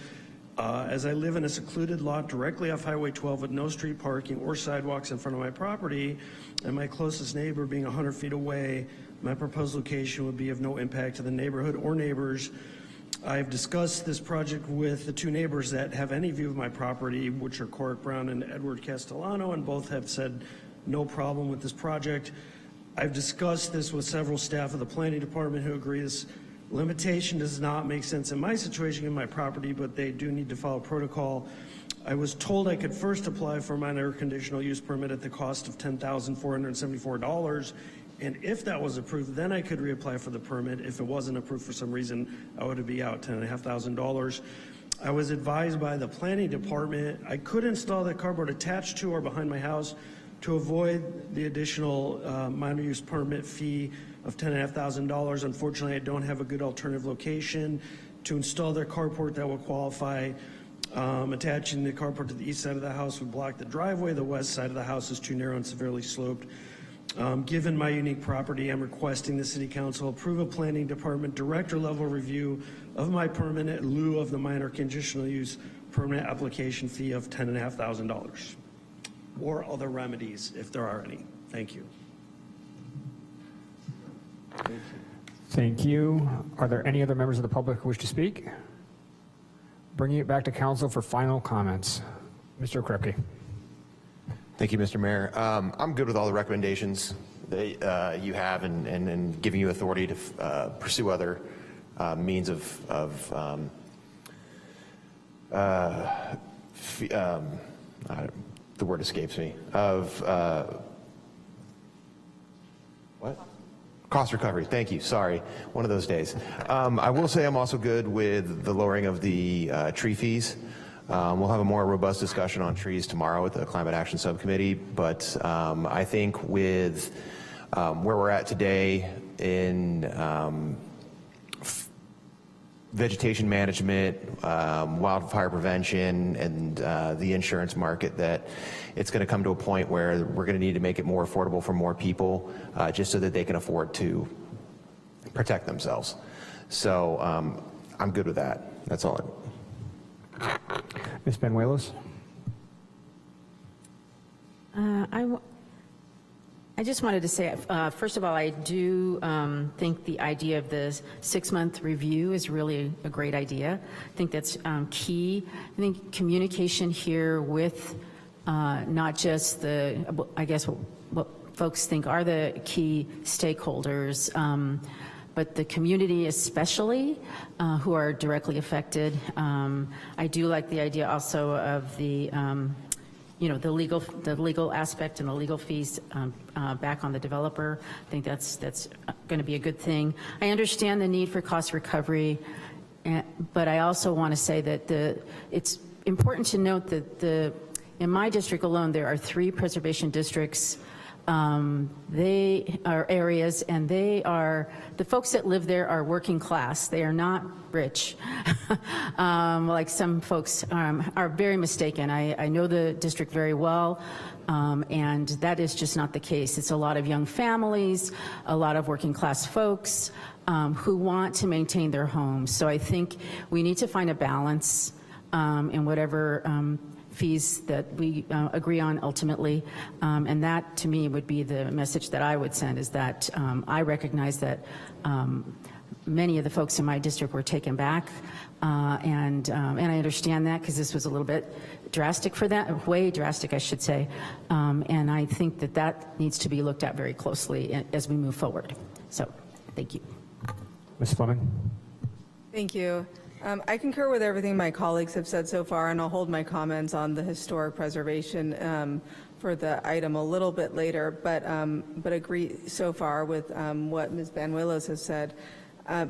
What I think about the cost recovery is that I fully support you as the director going out and looking for more ways to achieve this, but also empowering you with leeway to have discretion, but in a way that protects you professionally and legally in terms of aspersions from folks in the community. So I think there needs to be some solid framework when you come back in 6 months, and then within that framework, to have the discretion so that we can back you up if that ever gets challenged. But I trust your judgment, and I think that you're really on the right track. In terms of the cost recovery, I really look at it as full cost recovery should be, or lack of full cost recovery, should be in the pursuit of a policy goal. So for example, with short-term rentals, we want short-term rental operators who don't infringe on the peaceful use of their neighbors. So people who comply well with that policy should not be impacted by higher cost by necessary. I mean, they got to do cost recovery, but shouldn't bear the brunt of the cost recovery for the more challenging properties. But by that same token, we really do want to build housing. We're looking at an economic downturn, a federal government who's potentially not going to be friendly to our interests. And when we talk about getting full cost recovery, if that's in line with what developers can do and still keep building, that's great. If not, I think if we fail to continue to grow, we're going to fail to thrive and not achieve our goals. So it's in that sweet spot that I look to you to come back to us with policy outcomes from our fee recovery that achieve our goals, like avoiding avoidance, right? So with that, you guys are on the right track. I support that. I support the lowering of the tree fees. Again, we'll take it up tomorrow in climate subcommittee, and this is getting this stuff fine-tuned is really important for both our commercial and our individual residential users. Thank you very much. Ms. McDonald? Thank you, Mayor. Thank you again for the presentation. And I think one of the things we learned when we brought back the fee schedule after such a long time of bringing it to us from 2014 is that we should do this more than every 10 years, or in fact have some type of tiered increase. So if we're looking at a cost of doing business every year, we could put in the policy where it says it's going to go up X amount of dollars so that we can keep consistent. I think that's much easier pill for people to swallow, as opposed to in 5 years now it's going to go up another 25%. So I'd like to look at how we bring back these ordinances or fee structures so that they are a little more timely for the community and they don't feel like such a huge increase to try to get us to that cost recovery. I'm totally in support of you getting to the 78 or 80%, outsourcing attorney fees, things that we can do to streamline the process so that people can do what they need to do in their our homes or in the community as far as developers and building. I'm totally in support of. As far as your focus on small business and homeowners, I appreciate that bullet in your slide and want to make sure that that is our primary focus. And as this gentleman just said, for our permit process to cost $10,500 to potentially put a carport in, that seems unreasonable to me. I don't know the full plan or why it would cost so much to do something like that, but I can tell you from a homeowner's perspective, that would be ridiculous to me. And I wouldn't even want to pay the city that much. And I'd like to think that I have the city's best interest at heart. But this is where I would think avoidance would come into play, is when it's just cost prohibitive or cost as much as it would be to actually build the carport. As far as the short-term rentals, I just want to echo everything that Councilmember Fleming said about making sure that we're doing cost recovery. I know we've initiated fines in the policy where we do have bad players. If that is not helping offset the cost of the permits because we aren't actually charging enough and we're still having to charge general fund, I think that's an important thing to bring back to us, because my understanding was the fines for the bad players were enough at that time to cover some of those costs. So I think these two things kind of play or dovetail together. So I'd like to have a little bit more information on that in the future. And let's see, I think that pretty much is all of my comments. Thank you again so much for bringing this back to us, for listening to the community. We definitely don't want people to avoid things. One thing I did have is on trees. When people pull a tree permit, I'm totally in support of reducing that. If it's on their own property, that makes no sense to me in general, that they're having to pay a fee to then have another fee to cut down a tree. If the tree is rotting or the tree is in danger or at risk, I would think that we have a even lower fee for somebody to be able to remove that if there is some type of imminent danger to the community or to their homes or themselves. So I appreciate, again, all the work that's gone into this, for your willingness, for all the feedback, and whatever we can do to support you in this effort, I'd like to do. So thanks. Ms. Rogers. Thank you. So I would like to second what Councilmember McDonald said about the tree. I know I've had a lot of comments about people that need to extract trees for safety reasons, or it could be because it poses a threat to the structure, their homes. So I think that we do need to look at that. I love the fact that we're able to come back and say we'll come back in 6 months. I think that that shows a lot of growth for us, being as though it has been a long time since we were looking at fees in the first place.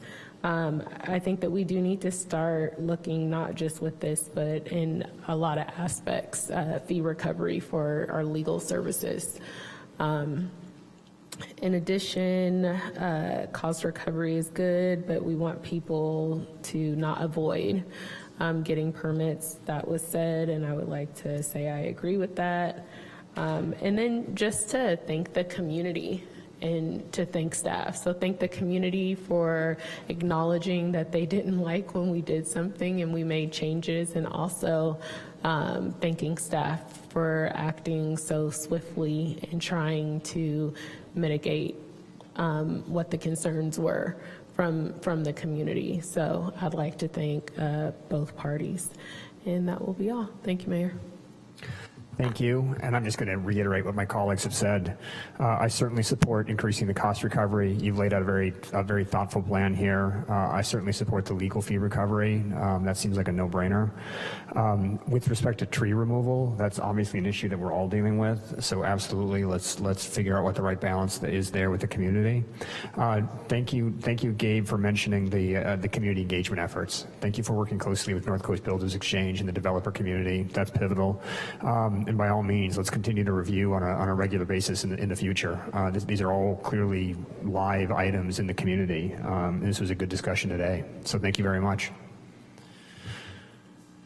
And with that, we are past 4 o'clock.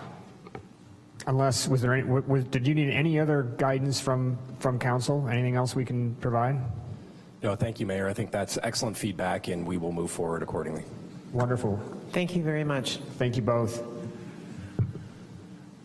We're past 4 o'clock, so we're going to go on to item 6, our report on study and closed sessions. And rare is the chance when I have the chance to give a report from study and closed sessions. So I'll just mention that during our study sessions, we did hear a report from SEED Collaborative and our staff here talking about the diversity and inclusion and equity efforts that we have going on in the city, both our implementation and our strategic plan.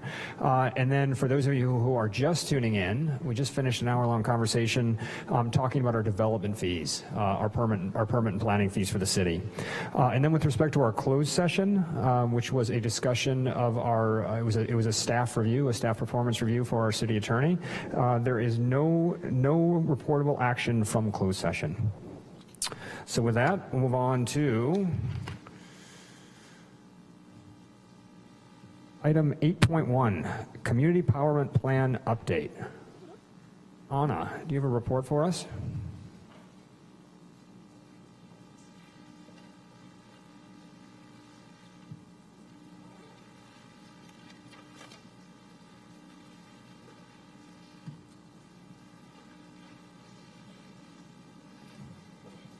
Good afternoon, Mayor, Vice Mayor, and City Council. I'm Ana Horta, Community Engagement Manager with the Communications and Intergovernmental Relations Office, and I will be presenting the Community Empowerment Plan update. I would like to introduce the Santa Rosa Police Department here. They're also going to be giving you an in-response update. I will let him talk now. Good morning, Mayor, staff, City Council. My name is Chris Mahuran. I'm a lieutenant with the Police Department, and I oversee the in-response team, our mental health response program. So I want to give you a quick, just high view about what the program is, some of the things that we've done in 2024, and some things you can expect from the team moving into 2025. So as a reminder, In Response is a community partnership to address mental health crisis impacts in our community. We're a partnership of 5 different organizations, including Buckaloo Programs, Sonoma County Behavioral Health, Catholic Charities, Santa Rosa Fire, and Santa Rosa Police Department. Each one of those partners has an integral part to keeping people safe and getting them the resources that they need. We have crisis vans that are staffed with licensed mental health clinicians, engagement specialists, and paramedics. We have system navigators that work to do follow-up and wraparound services, and we have a hospital navigator that helps people go once they're into a hospital, how to get permanent or temporary supportive housing, as well as ongoing treatment where it's needed. Most of our staff, or many of them, are bilingual and bicultural to represent the impacts to our community and making sure that we can meet people where they are to provide equitable services. We've seen a steady increase in the calls for service over the 3 years that the program has been around. It started in January of 2022, so we just hit our 3-year mark. That first year that we were there, we had 2,772 calls for service. This year, we just missed 5,000. We're at 4,977 calls that just our van staff, so our clinician, our outreach specialist, and our paramedics attended. On top of that, we had 670 independent and unique follow-ups from people who just called in asking for resources.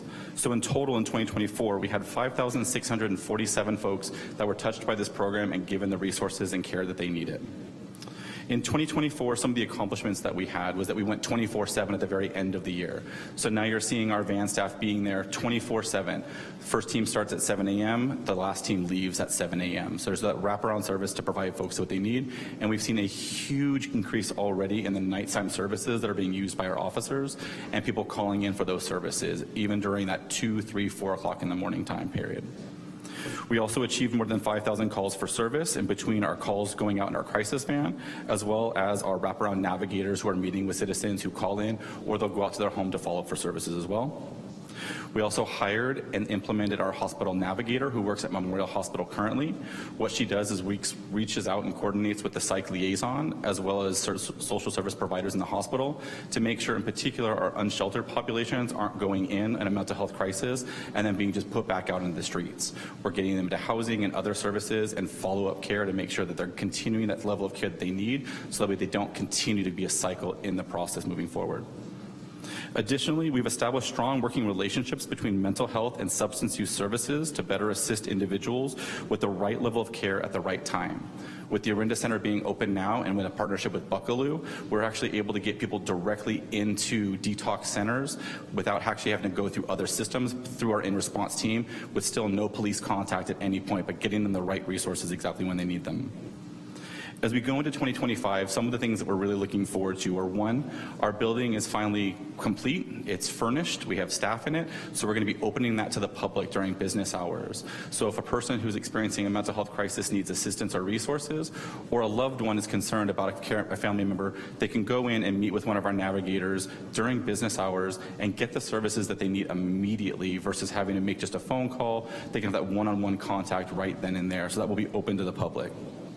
Additionally, we're working with a contractor to actually finalize our 3-year strategic plan that'll help keep the scope of work where we are, redefine our mission, vision, and values of the program, and make sure everyone knows exactly what In-Response is doing and the steps we're going to be taking over those 3 years to continue building up that program. Additionally, Chief Cregan is currently working with Sonoma County to ensure and secure 3 to 5 year commitment of funding through Measure O to assist with long-term budgeting. Traditionally, we ask the county annually to donate or to give money associated with the Measure of Mental Health Fund to this program to move that program forward. The goal to make it easier for council and budgeting is to have the chief work with the county to identify a 3-year plan for how much money we're going to get annually so we can better actually budget what that's going to be so we know those costs moving forward as budget season comes near. As of now, we're accepting that nearly $1.5 million ideally from the county itself, and that'll actually get us funding through August of this year. So it is significant that we're trying to make those goals attainable and get as much money from Measure O as we humanly can. Additionally, we're reaching out to other areas for county and state, plus private partners to doing for grant applications. Regularly, we're completing grant applications to increase the funding that we have to keep the work that we're doing, but ultimately expand the program when the funding allows for that as well. Those are the 3 key main things that we're working on for 2025, but are also, we anticipate this year probably cresting, I'm trying to be optimistic and there, but somewhere between 6,000 and 7,000 calls this year as we go towards night shift. In January alone, our night shift hit almost, I think, 100 calls for service, and that's just from 9 p.m. to 7 a.m. So we're already seeing the impact of night shift alone, and as we continue to build those, I think we're going to keep seeing more calls. Thank you. All right, I'm going to continue with some more updates. Today, February 4th, Santa Rosa City Bus, Petaluma Transit, and Sonoma County Transit are celebrating Transit Equity Day. Transit Equity Day is a national day of action honoring civil rights icon Rosa Parks and other civil rights trailblazers for their efforts in ensuring equity in transit that is safe, reliable, and accessible for all. Community members are encouraged to participate in observing this day by using public transit for free. In addition to fare free rides, Santa Rosa City Bus hosted a commemorative meet-up this morning at 10 a.m. in a downtown transit mall on 2nd Street. The public heard Kristen Lange, chair of the Political Action Committee for the local chapter of the NAACP, and Santa Rosa Mayor Mark Stapp honoring the individuals and events that help advance equity in public transit. Tomorrow, February 5th, community members are invited to an online public meeting at 2 p.m. to provide input on funding priorities for affordable housing programs and homeless services as part of the city's fiscal year 25-26 action plan. More information and the Zoom link to participate are available in the calendar of events section of the city's website at srcity.org. Next, the Neighborhood Services Block Blast Program Guide for the upcoming spring and summer seasons will be available in May, February. The Block Blast is mailed to Neighbor Services member and posted online. It features low to no cost recreation programs and events for at-risk youth and their families. Membership is free for residents who qualify. Visit www.srcity.org/neighborhood services to view the guide and for more information. Finally, during the month of February, the Violence Prevention Partnership Clean Slate Tattoo Removal Program will continue providing treatment to its clients. The program offers no-cost removal of visible gang, hate, and human trafficking-related tattoos. Any community members interested in the program should contact the partnership via email at santarosapartnership@srcity.org or by calling 707-543-4886. That concludes the Community Empowerment Plan update for February. Thank you. There were a lot of impressive updates fit in there. Thank you very much for that report. Bringing it back to council for any questions. No questions, but a lot of admiration. And let's go to public comment to see if there are any thoughts from the public. Mr. Alexander?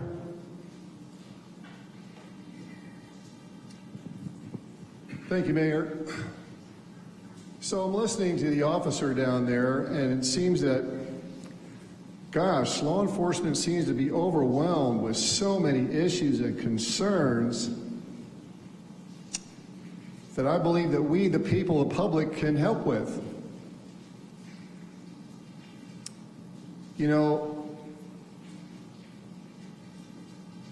all of you up there and all law enforcement took an oath to the U.S. Constitution, but we've never really abided by it. And therein lies a tremendous problem. And I support law enforcement 100%, and I find that they're overworked, overwhelmed, and they're in a tough spot, just like you. And as I said earlier, a beautiful striking of the system could alter the entire playing field in favor of law enforcement and small government, which I fully much more trust than I would anything in D.C. You spoke about human trafficking at your event with Eddie Alvarez. And law enforcement, their hands are tied. And you can verify this by looking up and even talking with Detective James Rothstein, who has done legislation on this topic.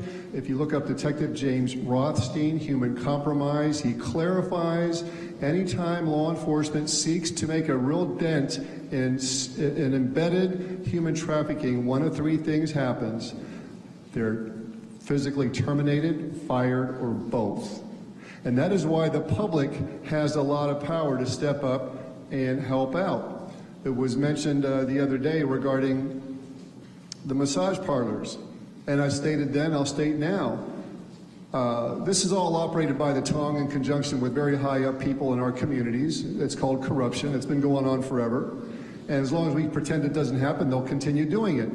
But this is where the power of women can step up, because women are smarter than men and they are more powerful, and it's time perhaps for them to consider stepping up. Go meet these women. These women in these positions have been in the trade since they were 2 and 3 years old. And I would also encourage this city and our law enforcement to invite U.S. Constitution Sheriff Richard Mack of the CSPOA, the Constitutional Sheriff's Peace Officers Association. Because the corrupt courts, they evict people all the time. But if the CSPOA sheriffs were asked to evict somebody, they would probably just tell the judge no. Because this all comes back to corruption of monies and the fabrication of monies, and to ignore the power of the true people, which is the Spirit of the Lord. Thank you. Are there any other members of the public who'd like to speak? Please approach the podium. Hello, my name is Tiesa Meskis, and I just wanted to say that, we see so much negative feedback in our news and everything about our law enforcement officers, and it is such a relief to hear officers like Chris talk about their involvement with programs like In Response and like Bucklew, which are essential programs to our community. And to see our law enforcement being true stewards of our community in that fashion, I think needs to be acknowledged and, you know, really brought forth to the public eye so that, you know, we can see that they aren't just thugs with guns and bats. You know, they are on the streets helping the most helpless of our community. So I just wanted to thank them and thank the council for, you know, all the work that you're doing to, you know, help those people. Thank you. Thank you. Any other members of the public? Mr. DeWitt? Hello, my name is Dwayne DeWitt. I'm from Roseland. I wanted to thank you because recently I spoke about graffiti removal being an important part of helping Roseland and helping deal with the issues we have for empowerment there. A park superintendent reached out to me. We're going to be working together to get some graffiti painted over on fences. This will be after the rains, obviously, but that person stepped up. We'll be supplying the supplies and we'll be supplying the labor and making it happen. So we know good things can come about from community empowerment. Thank you. Thank you, Dwayne. Any other members of the public? Bringing you back to council for any final comments? Well, I will, Ms. Fleming. What you talked about today, first of all, thank you both for the comprehensive report. For the lieutenant, what you reported on today is something that's near and dear to my heart that we've been fighting for in many communities and here in Sonoma County in Santa Rosa for a long time, and to hear it not just be an idea but be implemented and then be successful in terms of how many contacts have been had. You know, that's not just the number of people, but that's all of their family members and all of their friends and all of those people who haven't had to deal with the tragedy of a mental health call gone wrong, or worse, a mental health call gone unanswered. So you have my sincere appreciation, you and all your colleagues. Thank you. I'll second that. The in-response news can't be overstated, especially the move to 24 hours. But I'll also commend you on a very diplomatic discussion of Measure O funds. Thank you, and thanks to Chief Cregan for very gently approaching that other important item. Keep up the good work. Thank you both.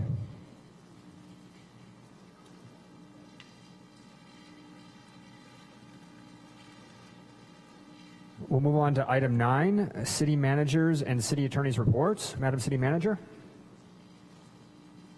Good evening, Mayor, members of council. I believe the lieutenant and Anna covered everything I needed to report on tonight. Thank you. Excellent. Madam City Attorney. Thank you, Mr. Mayor. I have no report this evening. Thank you. Thank you both. Item 10, statements of abstention or recusal by council members.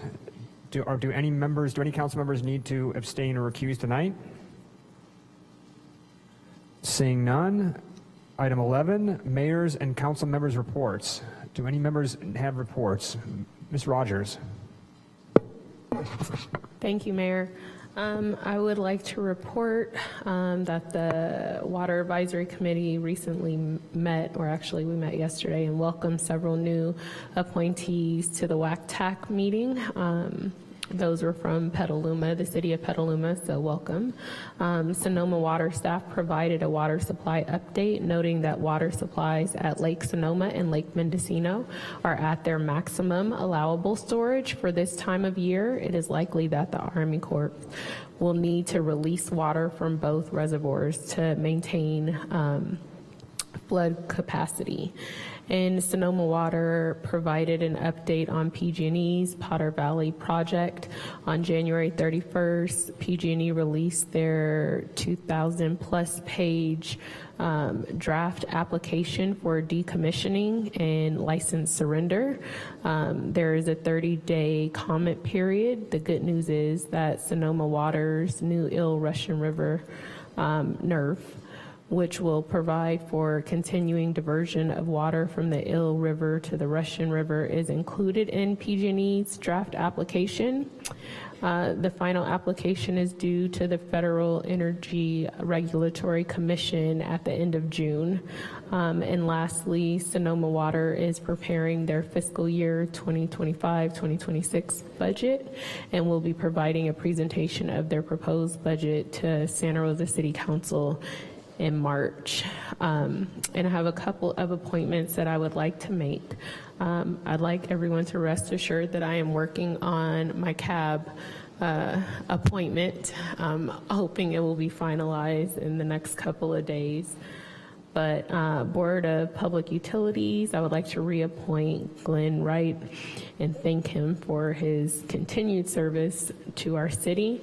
Planning Commission, I would like to appoint Aaron Pardo, who will continue to serve, and Design Review Board, Henry Hung. So thank you all for agreeing to serve our wonderful city. And that would conclude my report, Mayor. Thank you. Ms. Benuelos. Thank you, Mayor. Just a quick message, or I guess wanted to let everyone know that I'm reappointing Lisa Battenford to the Board of Public Utilities, and I thank her for her continued service. Thank you. Thank you. Ms. McDonald. Thank you, Mayor. Just a couple updates. I wanted to thank the Sonoma County Library Foundation. I met with them yesterday, and just want to continue to, congratulate them on their focus and their fundraising efforts to ensure that the Roseland Library gets built. And I look forward to continuing to work with them and want to make sure that they get all the resources that they need and that the community has the opportunity to help with that. And congratulations to the Sonoma County Farm Bureau. I was able to attend their crab feed last weekend, and along with some of my colleagues, and it was a great success as usual. And I'm going to go ahead and make a couple of my appointments, Mayor. I would like to go ahead and continue to reappoint Kristen Kiefer to the Art in a Public Place Committee. I want to say thank you to her for her continued support and service on that committee. She does a wonderful job, and I just want to thank her for all of her hard work on that. I will be appointing a new appointee to the Bicycle and Pedestrian Advisory Board, Iris Harrell from Oakmont, and tell her thank you so much for her willingness to serve and for her advocacy to make sure that we have more connectivity for our bikes and pedestrians all the way out through to Oakmont. And I will also be appointing Robin Bartholow, who currently serves on the Board of Public Utilities, to reappoint her to this position. Thank you. Thank you. Before going to Ms. Fleming, we're going to go back to Ms. Rogers for a quick addendum, an important addendum. I don't even have all the information, but I just wanted to point out that both myself and the mayor were able to attend the NAACP gala, and I want to say that was on the 27th. And it was a fun time. We were able to hear Controller Malia Cohen speak. So it is great when we can have wonderful events in the community to help raise money for the organizations that we have in the community. Thank you. Agreed. Ms. Fleming?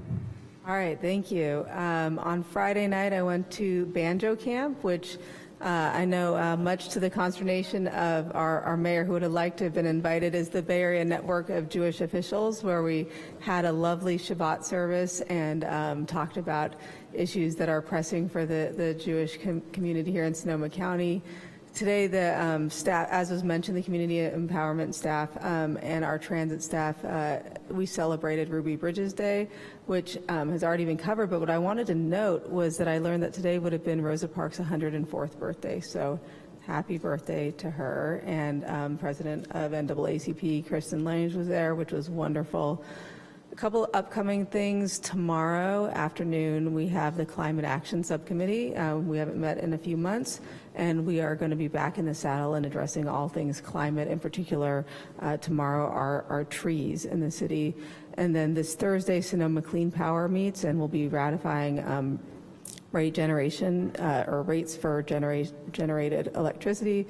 And then next week, on Thursday, the Renewal Enterprise District is meeting, and I'll start bringing more updated information about that board, but we're going to be looking at joint powers authorities, which is the idea that any two jurisdictions could join together with us to put housing into trust for the long term. And it's another way of adding to our affordable housing supply in a different way. It's more in the preservation. We talk about a lot about production, but not so much about preservation. So that's an interesting tool that I'll be looking forward to bringing you back more information on.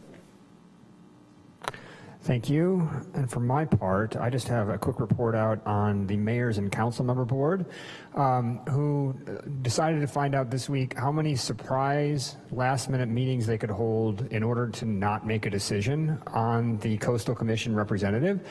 We had a frantic meeting on Friday that Vice Mayor Alvarez attended, and then another frantic meeting yesterday morning.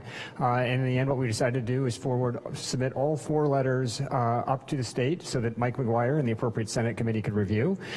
So some combination of Linda Hopkins, Gerard Giudice, Ario Kelly, and Stephen Zolman will be our new California Coastal Commission representative. But again, that will now fall to Mike McGuire and the Senate committee to decide. A lot of fun was had by all. And that concludes my report. Moving on to public comment. Public comment on mayors and council members' report. Mr. Alexander? Yes, thank you, Mayor. This will be pertaining to Sonoma County Homeless Coalition, the groundwater sustainability. So it's interesting you mentioned Mike McGuire, because I gave Eddie Alvarez a letter I sent to Mike McGuire with the living cactus fences for firewalls, which they have known for 20 years. I've been pushing this and sharing that it works. And Mike McGuire, in fact, refers to me as Cactus Pete. And so I sent him this in-depth letter about it's time to maybe create a position for a living cactus fence coordinator with tens of thousands of miles of living cactus fences. Now, back in the 90s, I started the Homeless Mentor Program with 2 Navy vets, both named Paul. And the whole thing that we were working on was we got the hotels to give us half prices on the rooms, and the idea was that people that were homeless would give 20 hours a week doing something for the city or something for the people of the city, whether it's gardening or cleaning or just helping however they can. And so with this Living Cactus Fence program that's going to implement tens of thousands of miles, that will provide anybody that's able-bodied to participate in doing just that. Which is a beautiful thing, because a living firewall is also an erosion control. It's a food source, flower source, fruit source, nutritional, medicinal, and does not require hardly any water once it's established. And the fruit is the most delicious in the world, and it's low glycemic. What are you going to do? It's wonderful. So regarding the homeless issue, I want to introduce to the students and the workers, if you're tired of seeing the homeless around, then maybe we should consider that they're our brothers and sisters, and that we have the beverage of leverage, and that is to simply shut down the system. Whether it's for the homeless issues or the migrant issues, I encourage the great general strike for freedom, but to avoid confrontations with law enforcement, because they are not the problem. They are actually part of the solution. So the problem has always been the corruption of the system. And so, I mean, how is it that there's homeless vets on the street? How is that even possible at this point in time, let alone women and children? And there's how many veterans are in our prisons? I invite you to watch the movie The Last Castle with Robert Redford. And for all you veterans to understand that Dr. Jeffrey McDonald has been down 54 years, so too tens of thousands, if not hundreds of thousands of veterans there for drug use that's been provided by our CIA. What kind of a game is this? And what's going on with the fact that there are no homeless women or children or veterans in Israel? Why are we paying anybody any money anywhere when we have these problems at home? And the public is tired of it. The politicians are in the middle of it. Law enforcement's not part of this deal. So the problem is the political will of the people to shut our purses and cease these curses, to empower law enforcement, to empower our city councils. Because if there's a shutdown, I promise you, you will find empty buildings in a heartbeat for all these people to be somewhere. And the key is to find them something positive to do. That's what I see. I say it, it is so, it is done. Any other members of the public wish to speak on this item? Then we'll move on to item 11.2.1, the Sonoma County Mayors and Councilmembers Association City Selection Committee. So our task with this item is to nominate individuals for several different posts on regional agencies.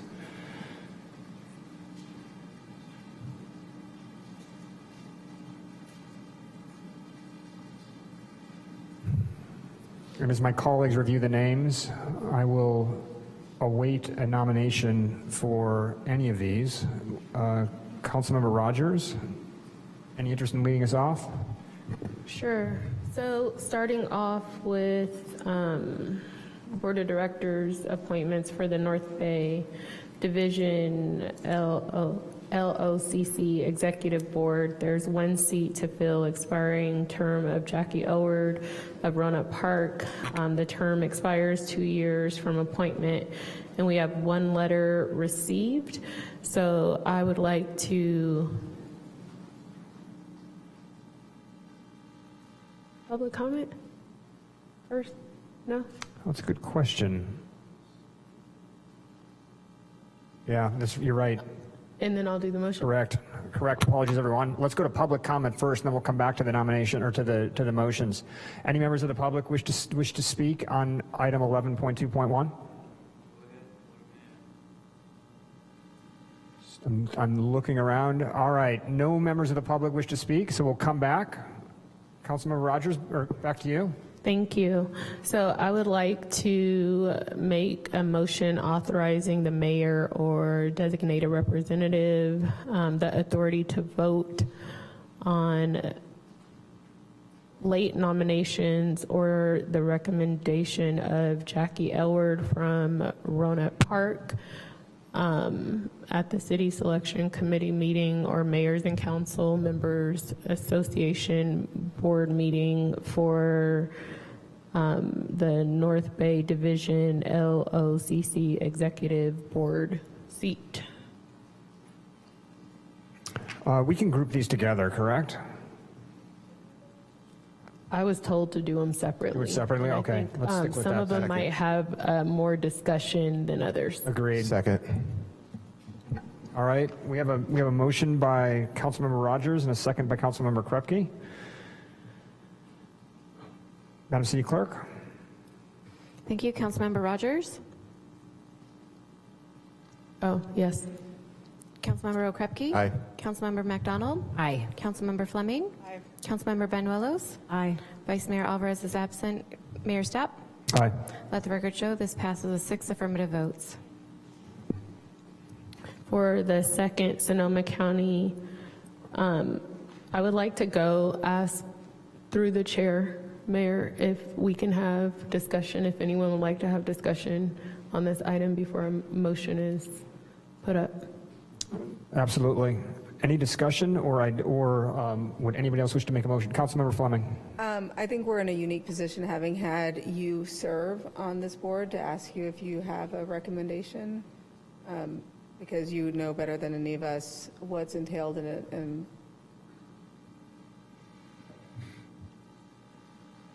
My recommendation among these four, and I have some backup for this, is Frank Quint. okay, So second that, if you'll make that motion. I will. All right. So motion by Mayor Stapp, second by Councilmember Fleming. Madam City Clerk.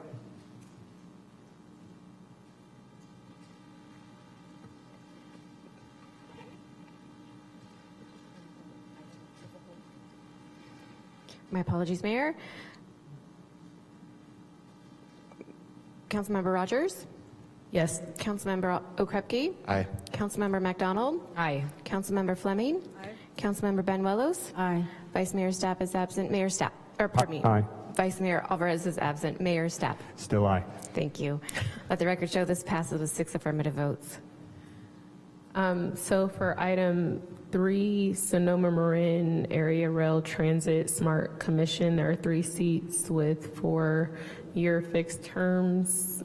The 2 SCTA appointments, members appointed must, do you want to read all that, Mark? Never mind. Okay, I'll just make a motion. And this one is 2, right? So I would like to do Ariel Kelly, but I am not sure of the second person, so I would need to look to my counsel for further discussion and or suggestions. Am I able to make a friendly amendment to add Gerard Giudice as the second? Yeah, well, I didn't finish the motion, so yes, that's perfect. Apologies. So Ariel Kelly and Gerard Giudice would be the 2 that we'll put up, so I'll make a motion for that. Can I have a second? Second. Can I make a clarification? I believe you need 3 individuals. 2 individuals are filling the seats of Melanie Bagby and Chris Rogers. Right, but then the next item is the non-SCTA, which was Deborah Fudge. All right, so we got a motion by Ms. Rogers and a second by Mr. Okrepke. Madam City Clerk? Councilmember Rogers? Yes. Councilmember Okrepke? Aye. Councilmember McDonald? Aye. Councilmember Fleming? Yes. Councilmember Banuelos? Aye. Vice Mayor Alvarez is absent. Mayor Stapp? Aye. Let the record show this passes with 6 affirmative votes.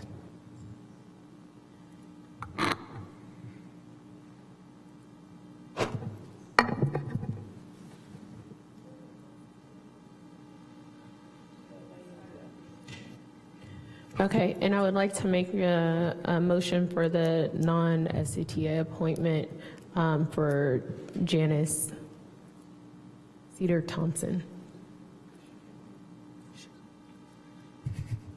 Oh, sorry. Oh, Victoria Fleming.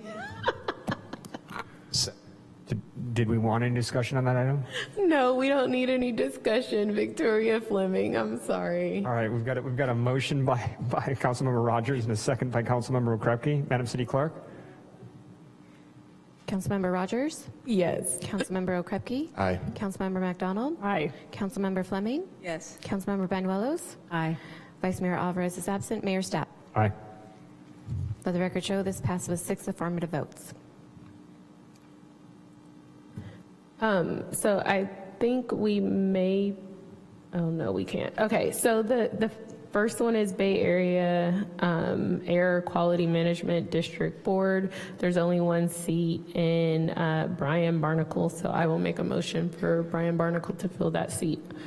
Second. Madam City Clerk, we have a motion and a second. Let's call the vote. Okay, 1 moment, please.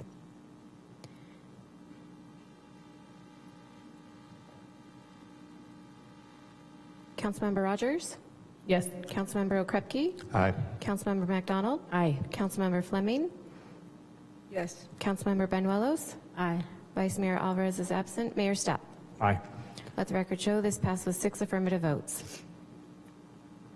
And for the Golden Gate Bridge Highway and Transportation District, there's 1 seat to fill with an expiring term for Gerard Giudice, but we've already put him up. For a different, he's Yeah. interested in both. Yeah. So yes, continue with Gerard. That will be my motion. Second. So we have a motion by Councilmember Rogers and a second by Mayor Stapp. Madam City Clerk? Thank you. Councilmember Rogers? Aye. Councilmember Okrepke? Aye. Councilmember McDonald? Aye. Councilmember Fleming? Aye. Councilmember Banuelos? Aye. Vice Mayor Alvarez is absent. Mayor Stapp? Aye. Let the record show this passed with 6 affirmative votes. Mayor? Yes. I know the ship has already sailed, but can we redo 3? And because I would really like to see Janice and Ariel, just so we're not evening out, but giving more people the opportunity to serve in different regional capacities. I think that makes it richer for our region if we are able to do that. So, Madam City Attorney. So this would be a motion to reconsider. A motion to reconsider is Yes, ma'am. permitted to be made by a person who was in the majority, which you were. It does require a second. And then if you want to move forward, then you can move forward if it's second to reconsider. So we would just need to then have a motion on the table. So first you're going to take a motion to reconsider. I would like to ask for a motion to reconsider the Sonoma Marin Area Rail Transit Commission seat. Second. All right, so this item is back for reconsideration. You would have to vote on the motion to reconsider, and a majority would rule. Of course. Madam City Clerk, we have a motion by Councilmember Rogers and a second by Councilmember McDonald. Thank you. Councilmember Rogers? Aye. Councilmember Okrepke? No. Councilmember McDonald? Aye. Councilmember Fleming? No. Councilmember Banuelos? Aye. Councilmember Alvarez is absent. Mayor Stapp? No. Let the record show this was a split vote with 3 yes, 3 no, 1 absent, and the motion fails. All right, so the original vote stands then, correct? All right. That's correct. So this brings us back to item 3. I think the Sonoma County Consolidated Oversight Board. All right, so item 3, can we have discussion with the council? Please. Anyone weigh or have? Okay, fine. So I will make a motion for the Sonoma County Consolidated Oversight Board, which has 1 seat, for Steven Zolman. All right, we have a motion by Councilmember Rogers and a second by Councilmember Fleming. Madam City Clerk? Thank you. Councilmember Rogers? Aye. Councilmember Okrepke? Aye. Councilmember McDonald? Aye. Councilmember Fleming? Aye. Councilmember Banuelos? Aye. Vice Mayor Alvarez is absent. Mayor Stapp? Aye. Let the record show this passed with 6 affirmative votes. Thank you. All right, moving on then to item 11.3, Board, Commission, and Committee appointments. Looks like we have one board position to take action on. Let's go to public. We have this is for the Santa Rosa Tourism Business Improvement Area Advisory Board. We have 1 vacancy and 1 applicant. Let's go to public comment. Would any members of the public like to comment on this item? Seeing none, bring it back to council for a motion or discussion.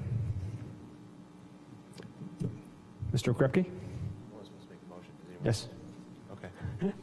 Assuming there's no discussion, I'll just make the motion to appoint Tony Pace. Second. We have a motion by Councilmember Okrepke and a second by Councilmember McDonald. Madam City Clerk?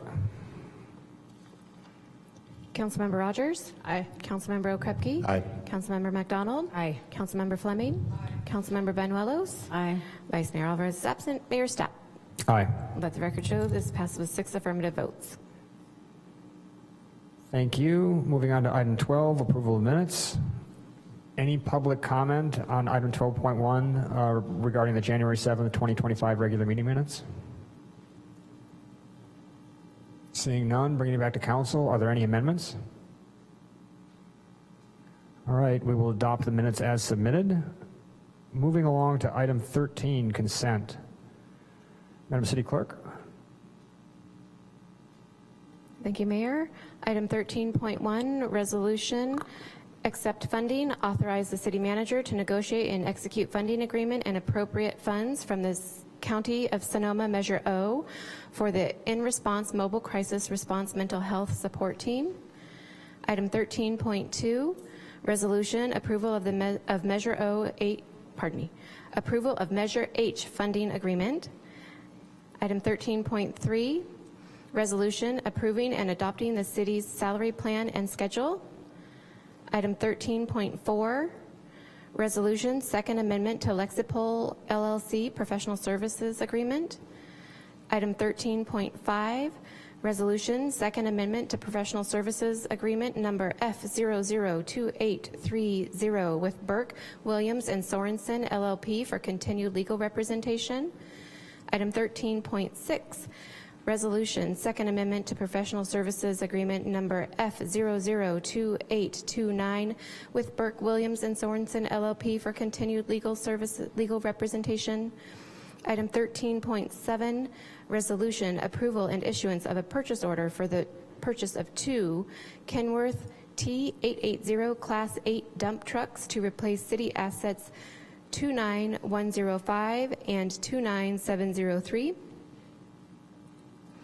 Item 13.8, resolution, city-county funding agreement for Samuel L. Jones Hall Homeless Shelter for fiscal year 2023-2024 and fiscal year 2024-2025. Item 13.9, resolution, extension of proclamation of local homeless emergency. 13.10, ordinance adoption, second reading, ordinance of the Council of the City of Santa Rosa amending sections of Santa Rosa City Code Title 15, Sewers, to maintain compliance with EPA Industrial Pretreatment Program Regulation revisions. Thank you. All right, we'll open it up for public comment on these items. Any members of the public like to speak? Mr. Alexander?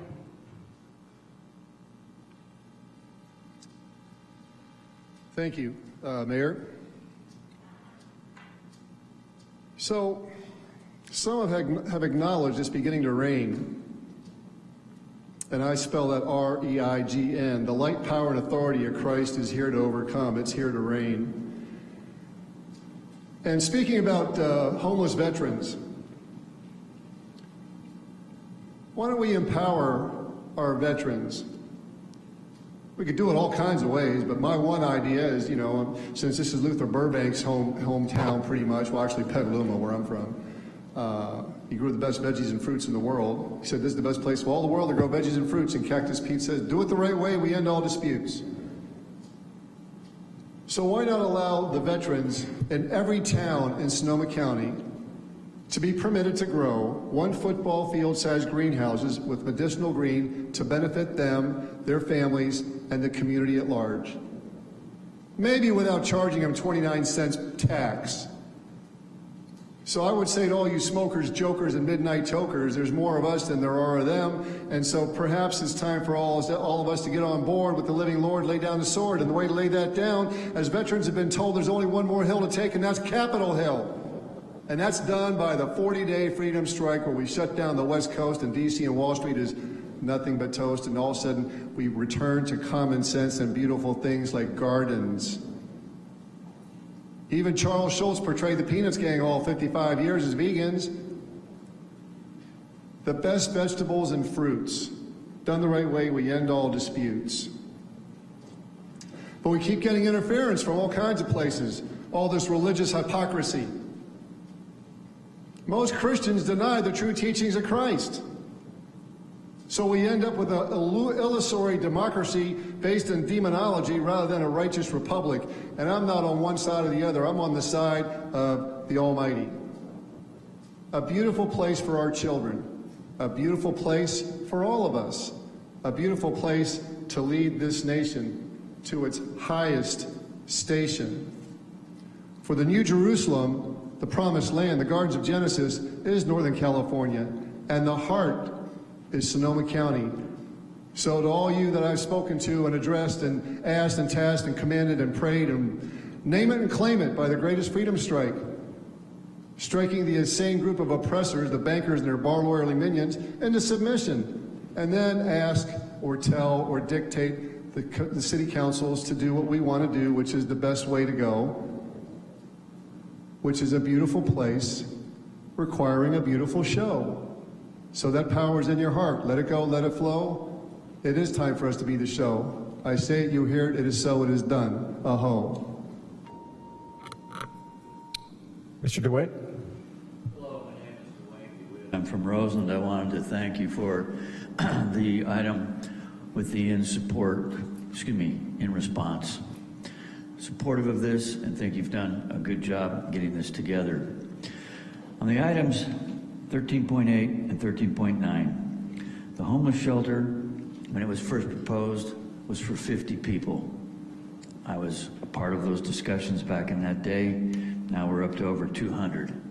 Our problems are worsening, so I'm glad that you've kept the proclamation of local homeless emergency alive. I want you to acknowledge that these homeless folks are having worse times. During these rains, there's more people under the overpasses right now. During the cold weather, it's been mentioned that you could have Caritas, with the land they have at the old General Hospital, open up the fence, put in some warming tents, some dry places for those people to sleep instead of on the concrete. Today at the Sonoma County Board of Supervisors meeting, Michelle Whitman, who is the current director of the Sonoma County Housing Authority, she pointed out there's 10 new housing, urban development, Veterans Affairs supportive housing vouchers have been released in Sonoma County. At Vet Connect this morning, the person from the VA that comes there didn't know. The dilemma that we face is that the city, county, and the federal government are not able to coordinate on how to get these HUD-VASH vouchers to homeless veterans in an expeditious manner. It's very important that you folks begin to advocate, because those might be lost. This new administration is talking about slashing the housing and urban development, and they will probably slash for veterans. They have no real concern for those folks that are out on the street. The regressives that are running this program at the federal level now of trying to take away all the funds they can are going to make things more difficult. One of the executive orders that's come out is they may be ending the National Environmental Protection Act.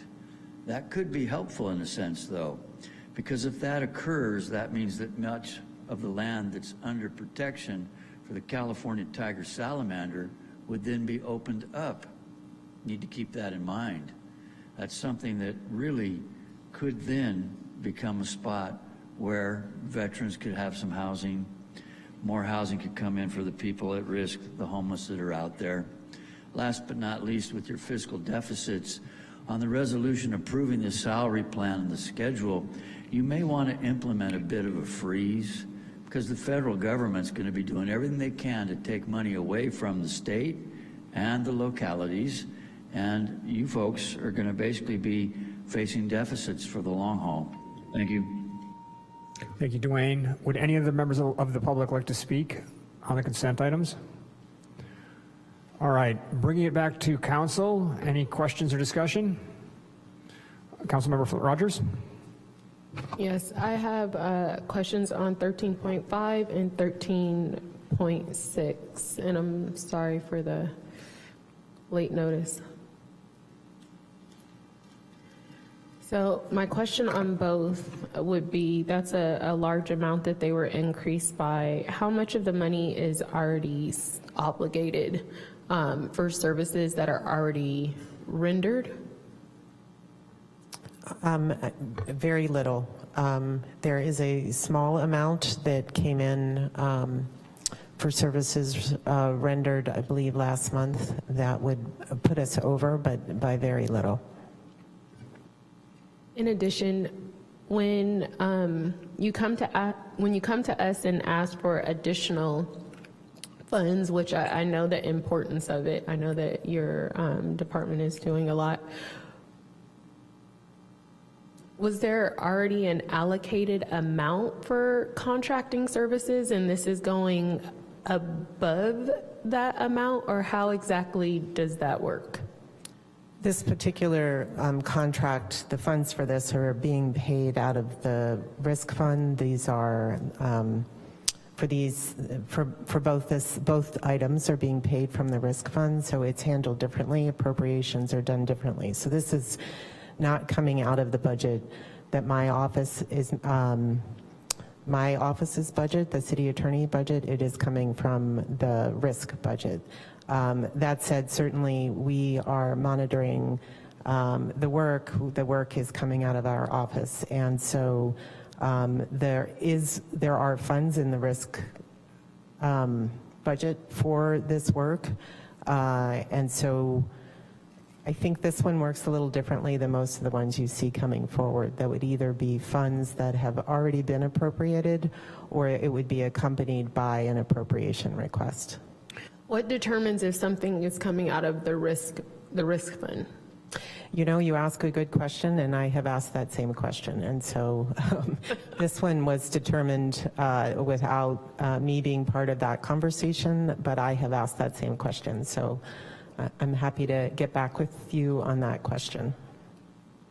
Okay, so I think I've said it before, I really want to support the city attorney's office, but I also would like to know where we are with the budget when additional funds are being asked from the council. So exactly where we are.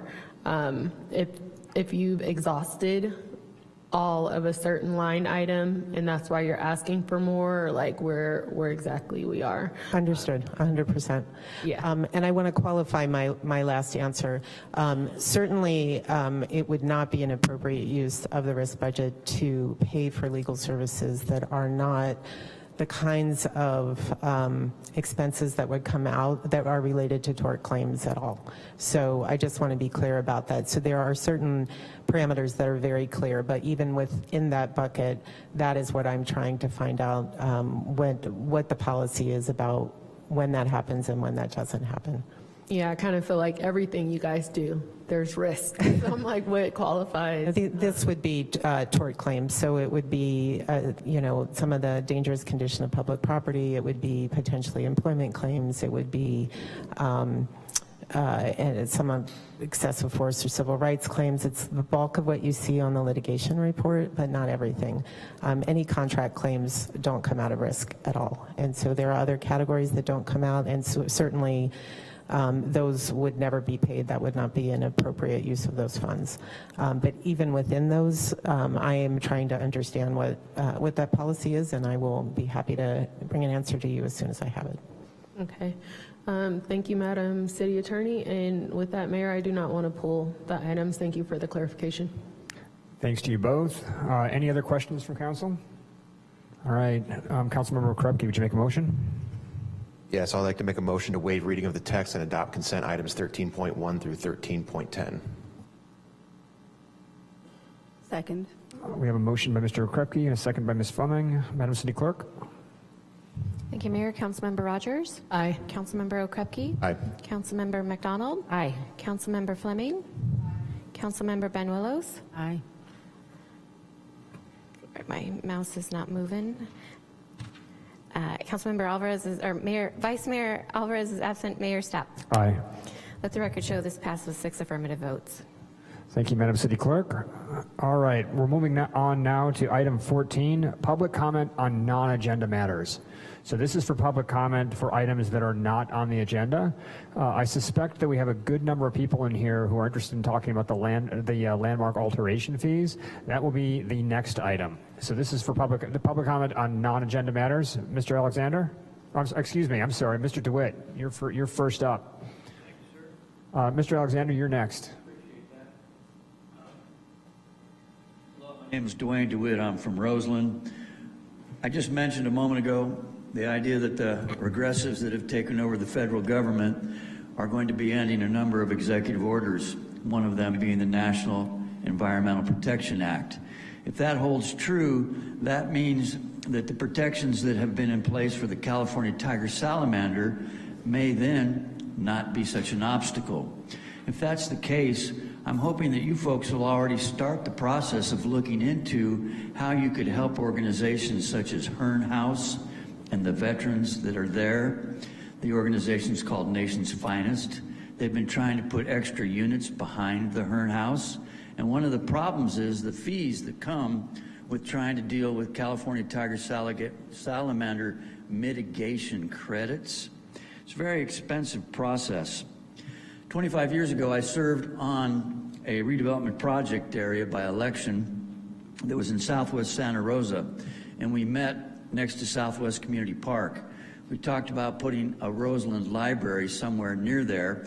We were told you couldn't put anything at Southwest Community Park or along Stony Point Road in those areas because of the California tiger salamander. During those years since, the city of Santa Rosa has staged numerous projects on that land with heavy equipment, graders, road equipment, and basically have done what they've wanted to do, even though they claim that there is a California tiger salamander pond within a few hundred feet. So I'm a person who's studied this for over 30 years. I have a degree in environmental planning. I basically believe it's time to stop this whole charade about you're saving some salamanders with these mitigation banks that are taking millions of dollars and not necessarily having any salamanders saved. So you folks could be at the forefront of this, especially if the regressives are able to end the National Environmental Protection Act. And you should get right on it and say, hey, if that's the case, then you need to end the California tiger salamander scam. That's what's been going on for decades. And then you could free up a lot of land that people could then put to use, especially to help house the veterans. There at the Hearn House is one spot. There's other spots, such as the old Santa Rosa Naval Auxiliary Airfield, which is out there off of Wright Avenue and contains dozens and dozens of acres of land that some people believe was actually deeded over to another governmental agency in the past. Who do you think that might be? City of Santa Rosa. If that's the case, you folks could come forward and ask what's going on out there on some of that land. Some was sold to some private developers. The JC has some of that land. But if you have any land out there besides the Samuel Jones Hall, why don't you step up and say, let's get this help for veterans to live there instead of salamanders. Thank you. Thank you, Dwayne. Peter, you're up next, and then Thaisa Meskis, and we can make use of both podiums. Peter, go ahead. Thank you, Mayor. I am Peter Alexander Chernoff, and I am calling to action to those who are listening, the concerned residents that want to make a difference and don't know how, and here's what you're going to do. You are going to watch The Last Castle with Robert Redford, and then you're going to go and talk to your local veterans, and you're going to do it in large numbers. And then you are going to write down this phone number. It's a phone number of Richard Jump, Director of Operations of Need a Hand of Hope. He does outreach, warming centers, all kinds of things for the homeless, and he needs some help. And this is where you can all help right now. So please write down the number of Richard Jump. He's local in Santa Rosa and Rohnert Park mostly. The number is 415-250-8102. I've met him. He's an impressive gentleman, and he's very hardworking and very sincere and needs your help, especially with this rain. So, that being said, if Trump is so hot to fix America, why hasn't he commanded that every bar association lawyer in public office be removed or arrested for being in direct opposition to the U.S. Constitution's 13th Amendment, called Article 13, which says, if any citizen of the United States shall accept, claim, receive, or retain any title of nobility or honor without the consent of Congress, except to retain any pension, office, or emolument of any kind whatsoever from any emperor, prince, king, or foreign power, such person shall not be permitted to be in public office. The U.S. Constitution came from the matriarchal Iroquois. It's a beautiful document that's been ignored too long. The Bar Association of Lawyers comes from BAR, the British Attorney Registry, being a foreign power that bestows upon their underling minions bar lawyers the title of nobility as esquires. There are 90,000 law enforcement in California. There's 320,000 bar lawyers in California. I ask you, how many of them have their hands in your pocket as we speak? Them with the bankers, two groups of people that never work except with each other to steal from the workers. I invite you to look up the docudrama The Big Short, which actually depicts the 2008 recession, whereas millions lost millions and their homes. It's about to happen right now, so best secure your money under your pillows. And the bottom line, bottom lawyers are not to be in positions of judges, city or county councils, governors, senators, congressmen, or presidents. There are no Republicans and Democrats in D.C., but rather bar association lawyers that do not represent your best interest. This is a coup against the American worker, military, and law enforcement that began in the 1800s and went full bore in 1951 with the National Security Act, which, please pardon the pun, trumps the U.S. Constitution. Thaisa Meskis and then Psyche Clark. Thank you. My name is Tia Semeskis. I'm a resident of Santa Rosa, and I currently work as a CNA at Providence Santa Rosa Memorial Hospital. I'm here today to talk to you on behalf of myself, my coworkers, and my union, NUHW, and to alert you to a crisis that is brewing at currently the largest hospital in our area. We have been in contract negotiations with Providence for the better part of last year, and they have let things go to the point where we are now working without a contract. They have not been faithful when coming to the table with offers. In fact, currently looking at Sutter, which is the kind of the next step in the pay scale. There is a 24% difference between the base pay between Providence and Sutter. The amount that Providence has been coming back to us on our financial package is 1.75%. For my pay, that equates to 43 cents. That's ridiculous. Also, our health insurance can be cost prohibitive for many of our members, and we need to have adequate health insurance so that we can stay healthy enough to take care of our patients. Could be you. Also, our staff levels at the hospital are atrocious. There have been nights where I've had to take care of 18 patients on my own. Sometimes I've had to take care of 24 patients on my own. I cannot provide adequate care to patients at that level of staffing. We're asking Providence to increase those levels, and they're not coming back to us. We are on the verge of striking, but we really don't want to get to that point. We would appreciate support from this council and our community of Santa Rosa to help encourage Providence to come to our bargaining table with reasonable offers that we can actually have good discussions about and possibly come to some middle ground on. But right now we're just too far apart. On February 12th, we will have an information picket, which is just a bunch of us getting out there and getting the word out to the public at the hospital. You can come to me for more information. I have some flyers. We would really appreciate it if any city council members could come and join us on that picket, or at least come and give us some support and give support to the people that are out there trying to keep us from striking. We see what's going on in Oregon.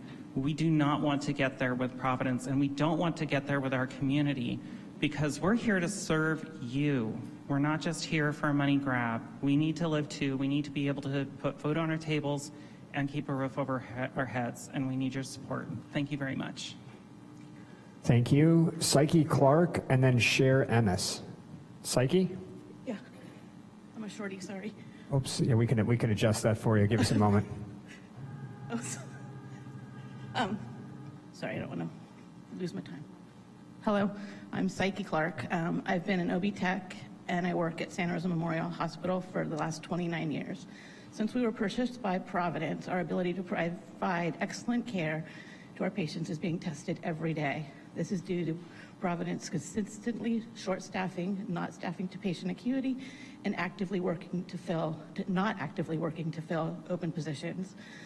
The service in techs, hospice, and professionals at Santa Rosa Memorial Hospital are currently working without a contract.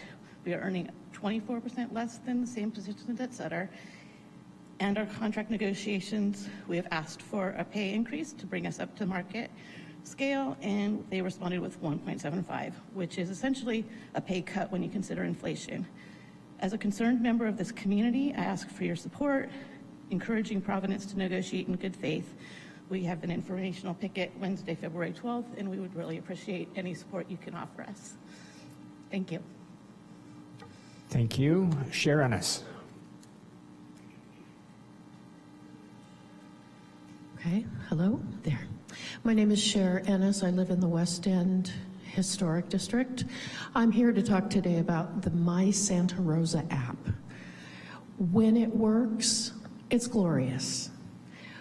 However, it's pretty bumpy. Specifically, I turn in a lot of graffiti. I and another person maintain the graffiti from the underpass at the 9th Street undercrossing, but I walk the neighborhood quite a lot and I see graffiti and I report it. And about half the time I'm told, oh no, you're gonna have to do something else. You're gonna have to contact this other agency. And remarkably, you're gonna have to contact code enforcement. Isn't code enforcement part of Santa Rosa? So when it works and is glorious is when the person on the other end that's responding actually gives their name. And I have taken the time to contact them directly and thank them for that. When it doesn't work, inevitably, there is no person's name associated with it. So if that kind of uneven opacity could be leveled out, that would be really helpful. Thank you. Thank you, Cher. Any other members of the public wishing to speak? I see one. The floor is yours. Hi, I'm Denise Hill from the St. Rose neighborhood, and I didn't think I'd be talking on this tonight. But my husband is the other person who, for at least 15 years, has been cleaning up the graffiti on the undercrossing mural in the St. Rose, in between the St. Rose and the West End neighborhoods. And I echo what Cher just said so much. We have such a hard time. If I try to report graffiti and I go to My Santa Rosa, it doesn't tell you that graffiti on public property is handled different than graffiti on private property. So you go down a rabbit hole where you report it, and then you get told, no, we don't handle this because it's gone to the wrong department. And many times I have put in a comment, can you please just have split the graffiti reporting between public and private as a check mark on My Santa Rosa so you can select it and then it will go directly to code enforcement when it falls under code enforcement's realm. And the challenge is code enforcement is really loosey-goosey. They say, send us an email. There's no way to put in the location on a map of where it is. You send an email, so you're not told what the criteria is they need in the email. You can send photos, but I'm not quite sure what that's worth. And they're very specific about exactly where it is, but again, no map. So it's not set up a system, it's not included in the system of My Santa Rosa where those things are offered. It's actually just an email to who knows who, at code enforcement, to respond. And I'm not saying they don't do their job, I'm just saying it's such an easy fix on the front end, and it really needs to happen. Thanks. Thank you for that feedback. Any other members of the public wishing to speak? Seeing none, or is someone making their way towards the podium? No. All right. We will close public comment on non-agenda matters, and we're going to move on. Well, we have no reports tonight, so we'll move past item 15 and move on to item 16, 16.1, our public hearing for the evening. One moment.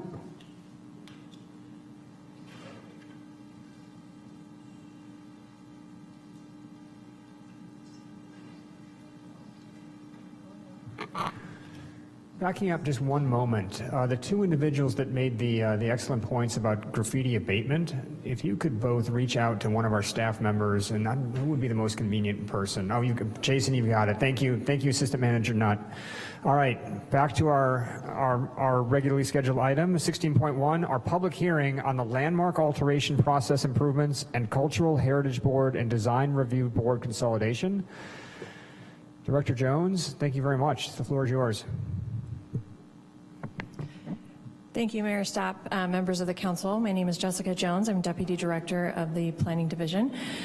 So the item before you is a review of the landmark alteration process improvements and Cultural Heritage Board and Design Review Board consolidation. So the item before you is broken down into 4 main sections. The first being proposed streamlining efforts and enhancements of our landmark alteration permit process, which I'll explain a little bit in a moment what that is.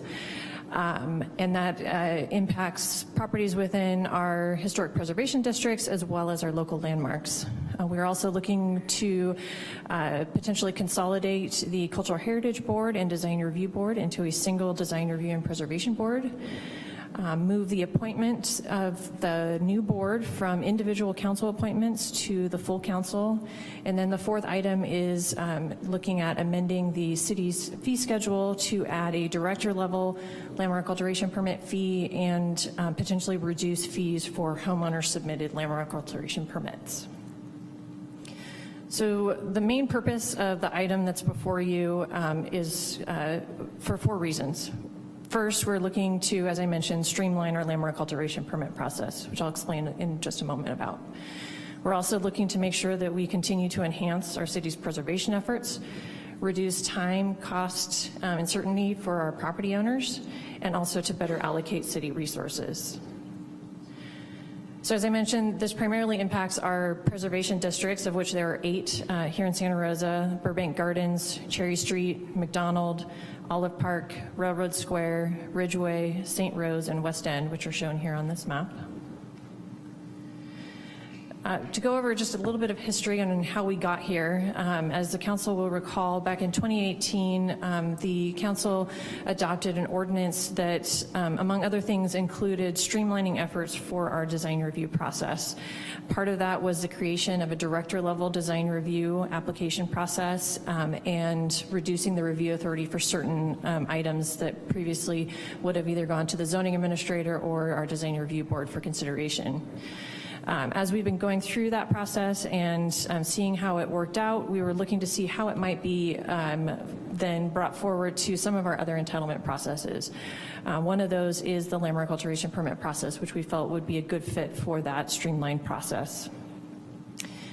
In addition to looking at streamlining our processes, we have also been looking at ways that we might be able to streamline our boards, commissions that review these processes and reduce some of the resource impacts as well as redundancy. In January of 2024, as was discussed a little bit earlier this evening, the council held a study session on the development-related cost of service fee study and the fee schedule at that time. And then in March of 24, the council adopted the new development-related impact fee schedule. And that adoption included reduction of certain fees, which was identified earlier this evening.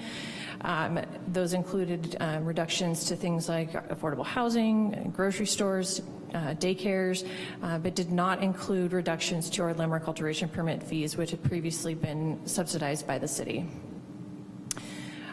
In March of 2024, we brought a study session forward, in July of 2024, we brought the Cultural Heritage Board held a meeting and at that time identified a lot of concerns regarding the fee schedule that had been put into place. As a result of those concerns, 5 members of our Cultural Heritage Board resigned from their positions. So at current state, we have 2 members of our Cultural Heritage Board. And then in November of 2024, the Design Review Board held a study session to go over the item that we're bringing forward to you tonight. And we received feedback from them, which we'll go over a little later in the presentation. And then finally, in December of 2024, the Planning Commission also considered this item and made a unanimous recommendation to Council to bring this forward. So the landmark alteration permit process. First, I'd like to explain just briefly for those in the room and watching on Zoom that may not know what a landmark alteration permit is.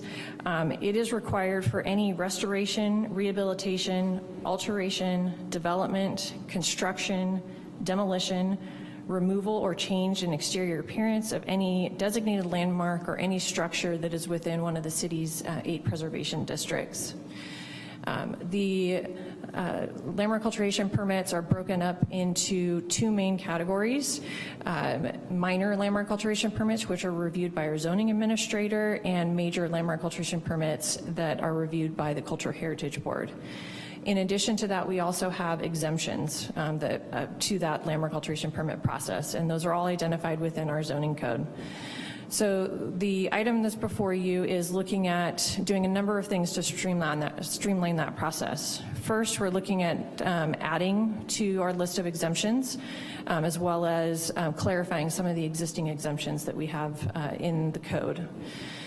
Next, we're looking at creating a director-level LMA process. Again, it's similar to the director-level design review process that was created back in 2018. And with that, we would be bringing down some of the items that previously or currently go to the zoning administrator for minor LMA permit would come down to the director level, and some of the items that would be normally going to the Cultural Heritage Board would be brought down to the zoning administrator level. So really leaving those real major projects for Cultural Heritage Board review. One thing to keep in mind with all of this is that any project within these preservation districts would continue to require consistency with the Secretary of Interior's standards. So that's going to be really important for us in order for us to maintain the cultural integrity of our preservation districts. So the next piece of this is the proposed consolidation of the Cultural Heritage Board and Design Review Board into the single Design Review and Preservation Board. In doing that, we're looking at combining the duties and composition, and this has really been designed to streamline the process and ensure both superior design as well as preservation of our city's historic character.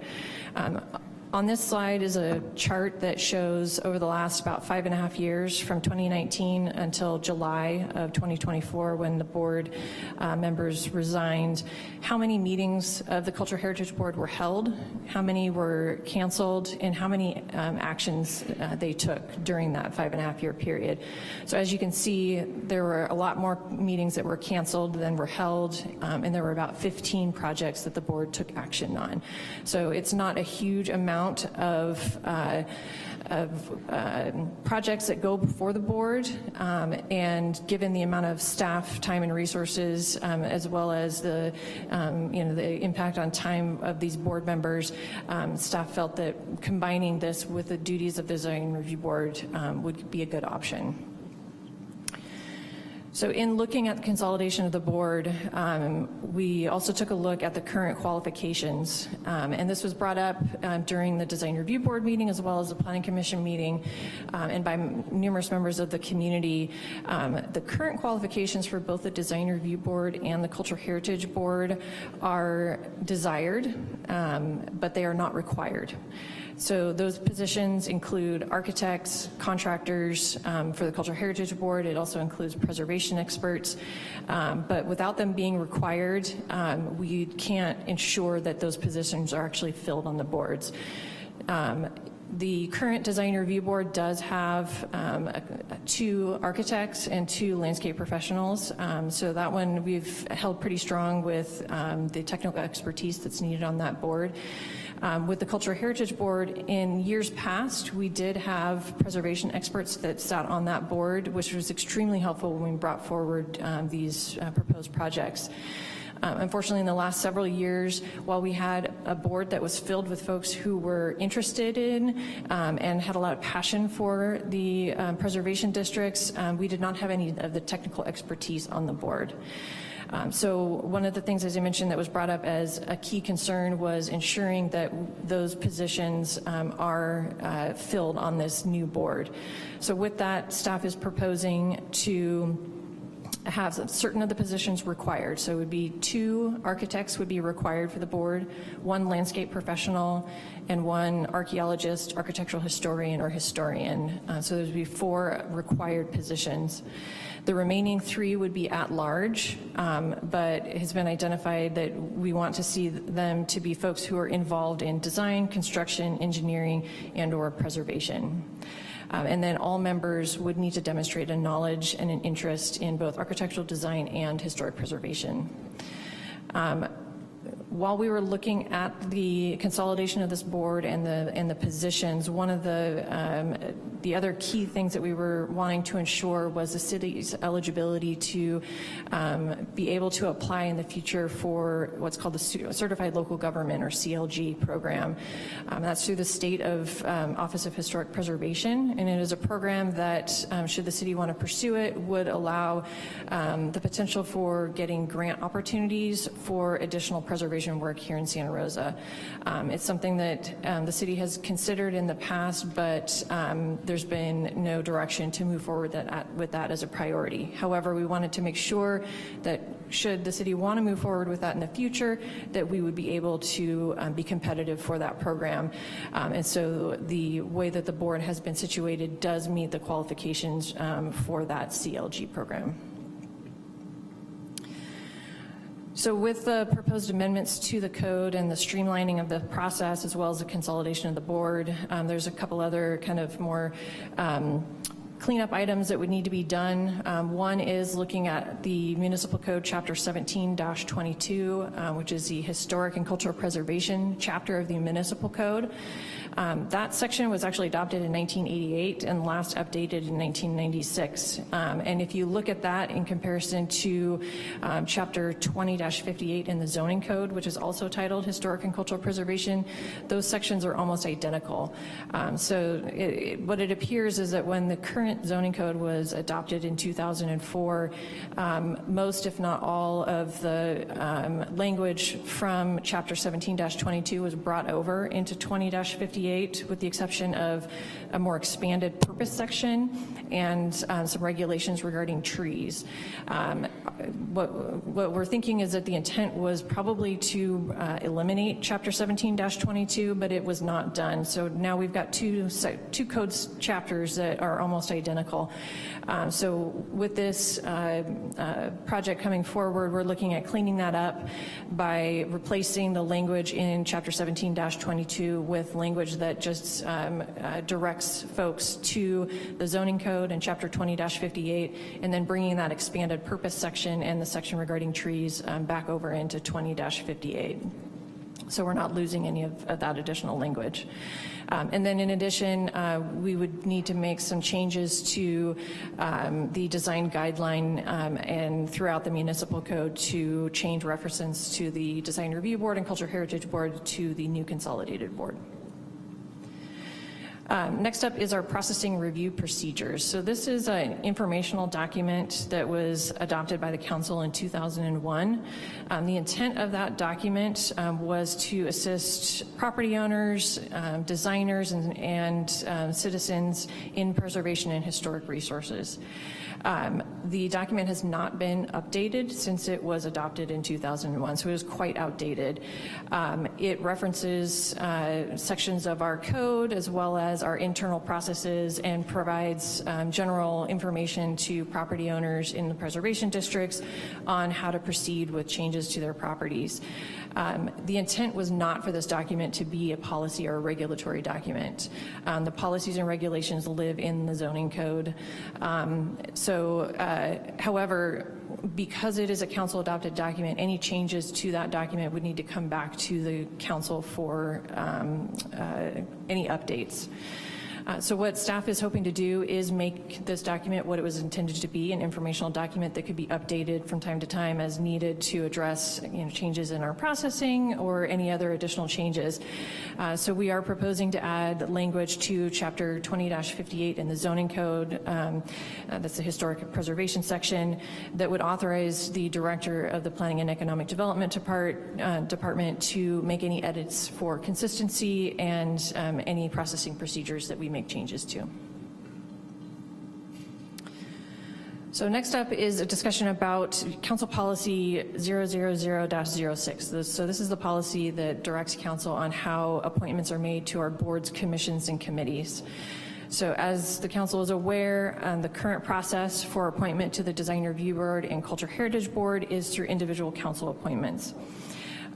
Given the proposed makeup of the Consolidated Design Review and Preservation Board, because of the 4 required positions, staff is recommending that we change this to appointment by the full Council. The reason behind this is that it would be quite challenging to administer the appointments to this board because of those 4 required positions by individual council members. In order to do so, we would either need to come up with a program that would require certain positions to be appointed by certain districts and then have a rotating process, probably every 2 years, in which those appointments would change to the next district, or the council would need to kind of, as a first come, first serve, appoint a position, and when that position is filled, let's say it's the landscape architect, now that position is filled and another council member would need to pick a different position to fill. So it's not a smooth process by the individual council appointment, and staff in reviewing this determined that it would be a smoother process and better to find appointments for these particular positions by the full council. Okay, so landmark alteration permit fees, which I know is a hot topic of discussion, probably why a lot of folks are here tonight, something that was brought up earlier this evening. So as discussed, in March of 2024, the council adopted the new permit fees with our fee schedule. Those included reductions to certain permit fees, which are included here on this chart. As you can see, for the majority of these, it was a 50% reduction of the published rate. A couple of them were a little different, but generally speaking, 50%. And those were really focused on grocery stores, affordable housing projects, daycares, but as you can see, and as discussed, landmark alteration permits were not included in this. Prior to the current fee schedule, the city did provide a significant reduction in the fees, and that was for homeowner submitted landmark alteration permit fees only. So if a developer was coming in, they would pay the full cost. So concerns have been raised by property owners, the Cultural Heritage Board, and others that with the fees increased, that folks will make changes without obtaining a landmark alteration permit. The issue with that is, as was talked about before, folks avoiding that process and which could potentially have an impact on our preservation districts. As mentioned, so to address that historically, we have provided the reduced fees. So this chart shows the prior fees for each of the landmark alteration permits, the fees after the update, and then we've got 2 options for the council to consider for a fee reduction. The first option would be at 50%, which would be consistent with the 50% that was provided for those other fee reductions that I just mentioned. And then option 2 would be a higher reduction at about 92%, which is about the average reduction that was provided prior to the current fee schedule. So staff is recommending that council move forward with option 2, which is the 92% reduction to bring the fees back to around where they were prior to the current fee schedule. The main reason for that is to address avoidance and to address a lot of the concerns that we've heard from the community, from the Design Review Board, the Cultural Heritage Board, and the Planning Commission. We also took a look at, given the streamlining efforts that we're proposing here, it would look, with those streamlining efforts, there would be less staff time involved in reviewing a number of these projects. But also, and what's included in your staff report is we looked at the number of landmark alteration permits that are submitted each year and how that compares to the other entitlements that city staff processes each year. And landmark alteration permits take up about 1% to 3% of the entitlement permits that we receive each year. So it's really a small number of permits that we process for landmark alteration permits. So while there would be an impact to the general fund, given the small amount of these permits and how this would help increase our preservation efforts, staff felt that this was a good opportunity to provide this type of reduction. And again, this would only be for homeowner submitted landmark alteration permits. So as mentioned, we did bring this item before the Design Review Board as a study session and then to the Planning Commission for recommendation to council. So the Design Review Board and the Planning Commission were united in their support for the streamlining of the landmark alteration permit process. They also indicated support for, and then we heard this a lot from the community as well, maintaining a budget for training for board and staff. And then they also were very supportive of consideration of the reduced landmark alteration permit fees. The Design Review Board also provided some specific comments related to the board consolidation, which have been incorporated into what's before you today. So as I mentioned, that's the required 4 positions. But they also wanted to see that we look at maintaining some non-licensed professionals, which is also in what's before you. And then the Planning Commission, as mentioned, voted unanimously to recommend council adoption. And there was one minor change, and that was to add a definition of qualified professional for historic survey evaluations, which has been added into the item before you. So we also did notification to the public. We've received numerous comments from the community. The project has a website where all of this information has been posted for quite some time, and we also sent emails out to the email addresses that have requested information regarding Cultural Heritage Board and Design Review Board meetings, really trying to make sure that we captured everybody. And then we did some individual outreach to representatives from the preservation districts as well as our former Cultural Heritage Board members. Generally speaking, the folks that we've heard from have been in support of the streamlining efforts. Again, there was a request to ensure that we provide training for board and staff. And just on that note, so the Planning Division and Planning and Economic Development in general does maintain budget for training, and that is for both our staff as well as our board and commission members.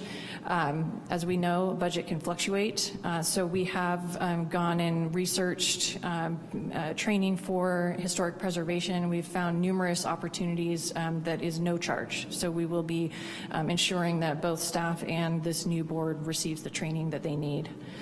And then the other comments received from the community included the request for reduced landmark alteration permit fees. And then there was a number of emails that we received that included some technical edits that folks wanted to see, which have been incorporated in what's before you. So with that, the Planning and Economic Development Department and the Planning Commission are recommending that the council introduce the ordinance addressing the streamlining, adopt a resolution to amend the Santa Rosa Design Guidelines, adopt a resolution to set the fees for director level, as well as reduce the fees for homeowner submitted applications, and then adopt a resolution to amend Council Policy 000-06. And I am happy to answer any questions that you might have. Thank you so much for this presentation and for the incredible amount of work over the past, what, 6 months, 8 months. This was a big lift. Thank you. Bringing it back to council for questions. Councilmember Okrepke. Thank you, Mr. Mayor. I'm pretty good with everything, and I'll get to my comments after public comment. But when it comes to the new proposed board, my concern is the restrictive nature of, requiring certain professions. And there's two things that go into that. One is the, we'll call it finicky nature of serving the public good on a volunteer basis. It hasn't been easy, and it doesn't get any easier for some of our boards and commissions. And then two, I look at our other board, the Board of Building Regulations and Appeals, that has similar requirements for its members. And if I recall correctly, there's 2 or 3 long-standing vacancies in that, if I'm accurate. And so I have concerns about that. So my question with that background is there any way we can reconfigure this new board and still be eligible for CLG? Yes, so the CLG does not have a requirement for them to be required. So as long as we make an effort to fill those seats, so if it remains as recommended, like it is in our current code, and we do make every effort to fill those seats, it would still meet the qualifications for CLG. Okay, thank you.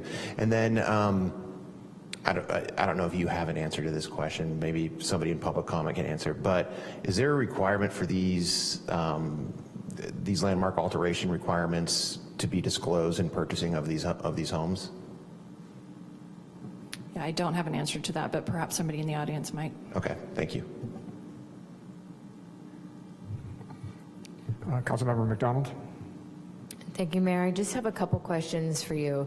If we move forward on the recommendations, which I'm in agreement with, anything to streamline a process and make it quicker and easier for our community, I'm absolutely in favor of.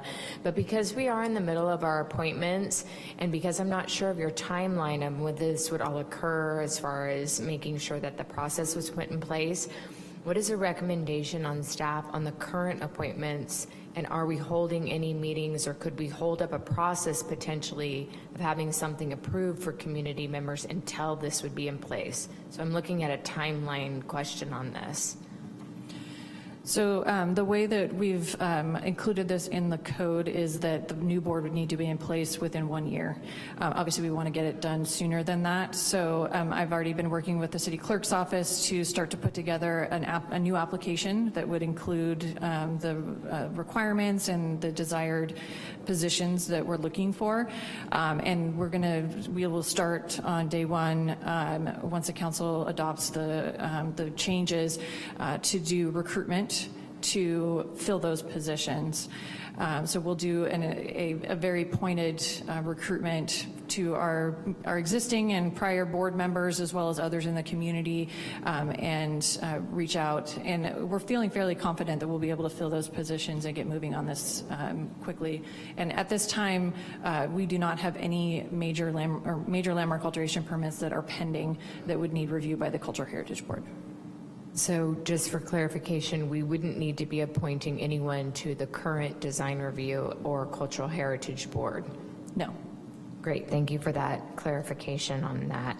I did have another question on your fee schedule. It looked like the option 2, which is what staff is recommending, 2 of the recommendations would be lower than what they were prior to the fee increase. It's a minor amount, but I'm just curious as to why we wanted to reduce those even lower than what they were before, or if there's just so few of them, it's not going to impact general fund. So we were just looking for, we took the average of the reduction, and so the minor landmark alteration previously was a 95% reduction. The major landmark was a 94%. amendments to minor was 92%, and amendments to major was 87%. So we took the average of that just to come up with a clean number rather than having it different for each of them. So it did result in a fee that is lower for the amendments to major as well as the amendments to minor. The amendments to minor, it's only about $10 difference. The amendments to major is a couple $100 difference, so it would be much lower with this moving forward. But again, we were just really looking to try to find that kind of average and keep it simple for staff purposes. Thank you so much. Councilmember Benuelos. First of all, thank you, Mayor. Thank you so much, Director Jones, for all this work and staff as well. We're looking at trying to do a lot tonight. So I was just, I had the same concern as Councilmember Okreki on the 4 professional positions. I agree with it. I think we need to move in that direction. My only concern is how hard it's been to fill positions. And I'm just wondering, since it will be our responsibility to fill those positions, I'm wondering if we would be able to, I don't know, get some advice or some help as to how to go about doing that. I mean, I'm guessing we all know some folks in some of these areas, but it's hard enough filling the other positions that are not required to be professional.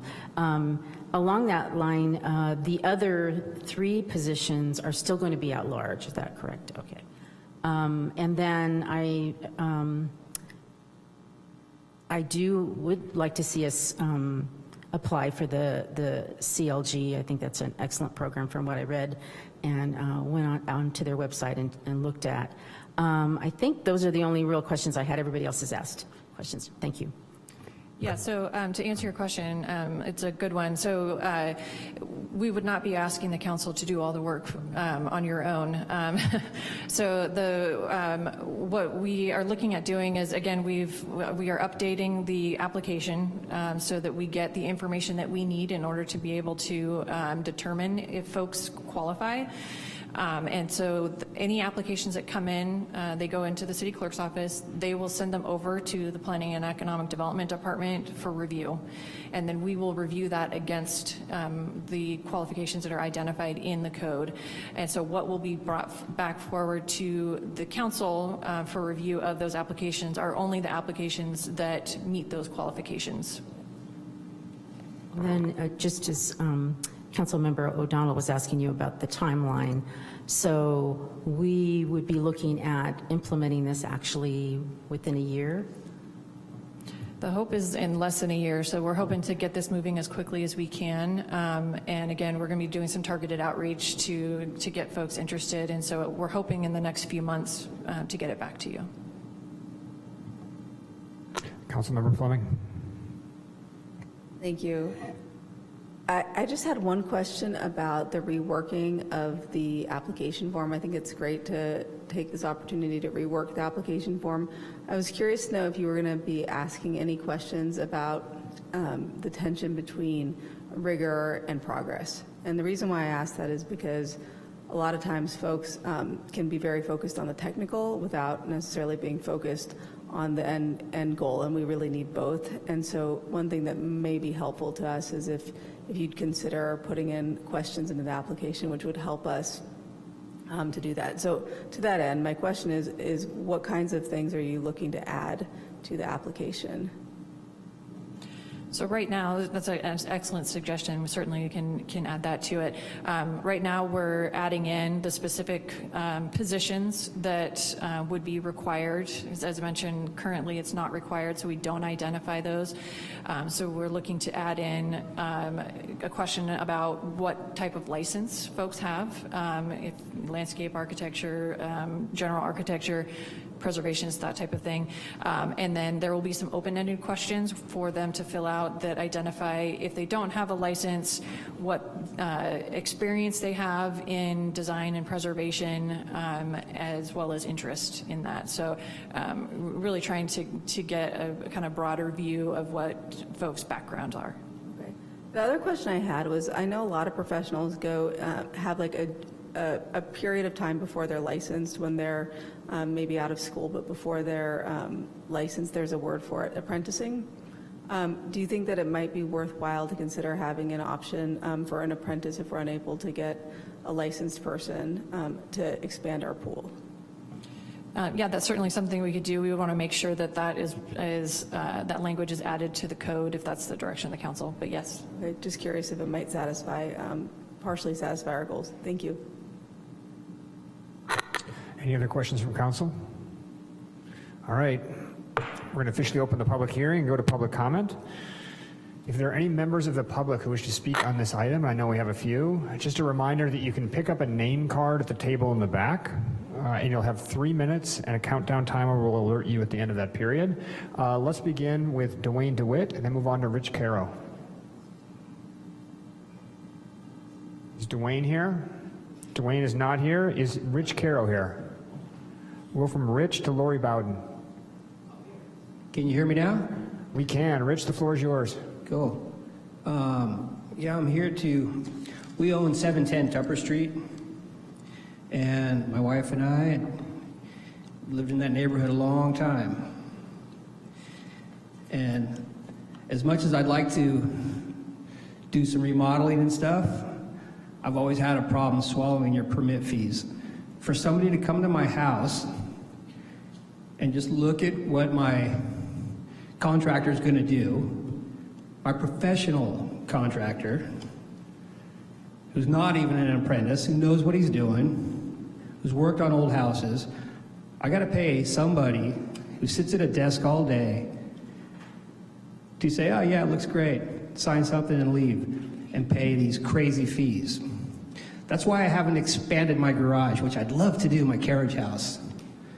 But because I'd have to pay somebody so much money to leave his office and his chair and his desk and come to my house and meet me after I get off a hard day's work and talk to my contractor, who's professional, and agree that what I want to do and what he's going to do is within code. Oh yeah, okay, I'll sign it off for 10 grand. Well, I never really knew how much the fees were until I watched the video at one of these heritage meetings July 17th of last year. If I want to remodel my backyard a little bit, the permit was, which I didn't even know there was a permit to remodel your backyard, was $409 for someone to come and say, oh yeah, green lawn, yeah, sure, okay, cool. A professional sprinkler system, okay, see ya. And it went from $409 to $8,830. And you guys voted on it. You guys thought, wow, that's a great idea. Yeah, let's raise it that much so that this poor hardworking guy who'd like to redo his backyard can't afford to do it, can't even afford the permit. And you guys, from what I understand, and correct me if I'm wrong, and I know you guys don't talk to me, just sit there and listen to us and hopefully pay attention. You guys want to get $8,830 just to say, yeah, Mr. Carroll, you can plant your lawn.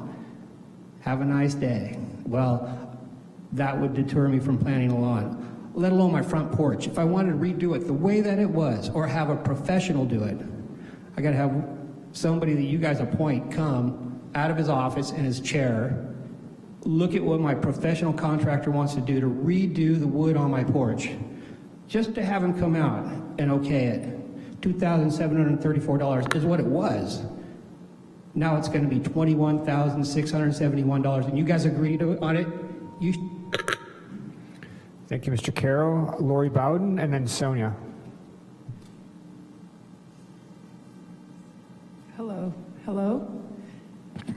Hi, I'm Lori Bowden. I've been in the Burbank Gardens neighborhood for 35 years.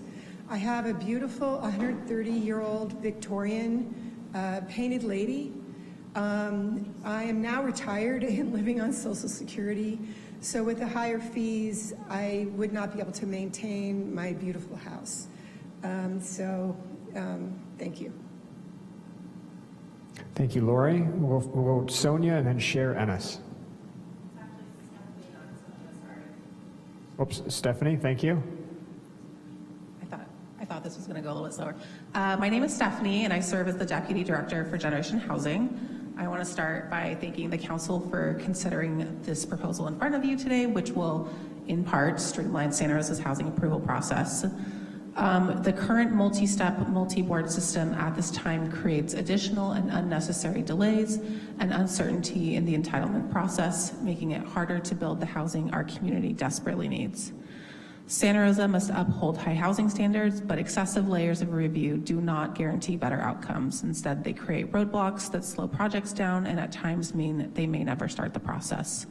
Consolidating oversight under a single committee is a smart step that maintains quality while reducing unnecessary bureaucracy. It ensures that time and resources are focused on getting housing built, not on visually aesthetic debates at a time when we can't afford delays. It's also important to be clear that this decision does not mean what this decision does not mean. First, it does not reduce meaningful community input. Research, including our own, shows that expanding review bodies does not make the process more inclusive, but instead amplifies a narrow group of voices that do not reflect our broader community. Second, it does not weaken housing standards. Too often, discretionary approvals delay projects over discretionary items, even when they meet others' objective requirements. Streamlining approvals is the right move, and we urge the city to build housing momentum by continuing to simplify the entitlement process. Thank you for your leadership, and Generation Housing looks forward to a productive year for housing in Santa Rosa. Thank you. Thank you, Stephanie. Cher Ennis, and then Denise Hill. My name is Cher Ennis. I live in the West End Historic District. I appreciate the change that's being proposed to the fees. Very important. I am one of the people who spent almost a full day looking through every single sentence, every word of what is being changed. I made a bunch of technical correction suggestions. I was gratified to see that nearly every single one of them was incorporated. There's one item that I'm still very unhappy about that I've been asking about for at least 8 years now. And that is when you come as a member of the public and you start a project, you have to sign an indemnification agreement. So you're basically saying that you will not sue the city of Santa Rosa. I understand that. There is nothing on that indemnification agreement that indemnifies board members. It's agents and consultants. And why is it that board members are not indemnified? I know of a Cultural Heritage Board member who quit the Cultural Heritage Board several years ago because of this lack of indemnification. I attended a board get-to-know-you kind of meeting not too long ago in the last several months, and I brought this up. I was the only person who attended that meeting that asked a question, which was this about indemnification. I was told that everyone would receive an answer. No one received an answer.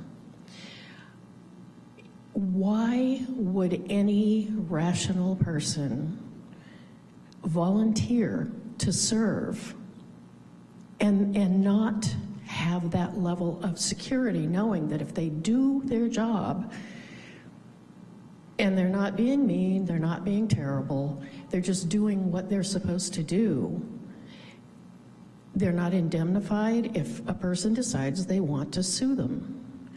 We all know that in today's society, you can sue anybody for anything. So please take a look at that. Board members should be indemnified. Thank you. Thank you, Ms. Ennis. And we can pick up that discussion offline after the meeting if you wish. Denise Hill, and then Thea Daniels. Is this on? My name is Denise Hill, and I'm with I've been in the St. Rose Preservation District with my husband for over 30 years. I'd first like to thank the staff because they have gone to great measures to make sure that they incorporate as much input as they've already received. I think the merge is an unfortunate budget situation that a lot of cities are running into. Well, I'd like to see the two boards separate because of the depth of knowledge that's required for historic preservations. I can live with the merge that they're proposing.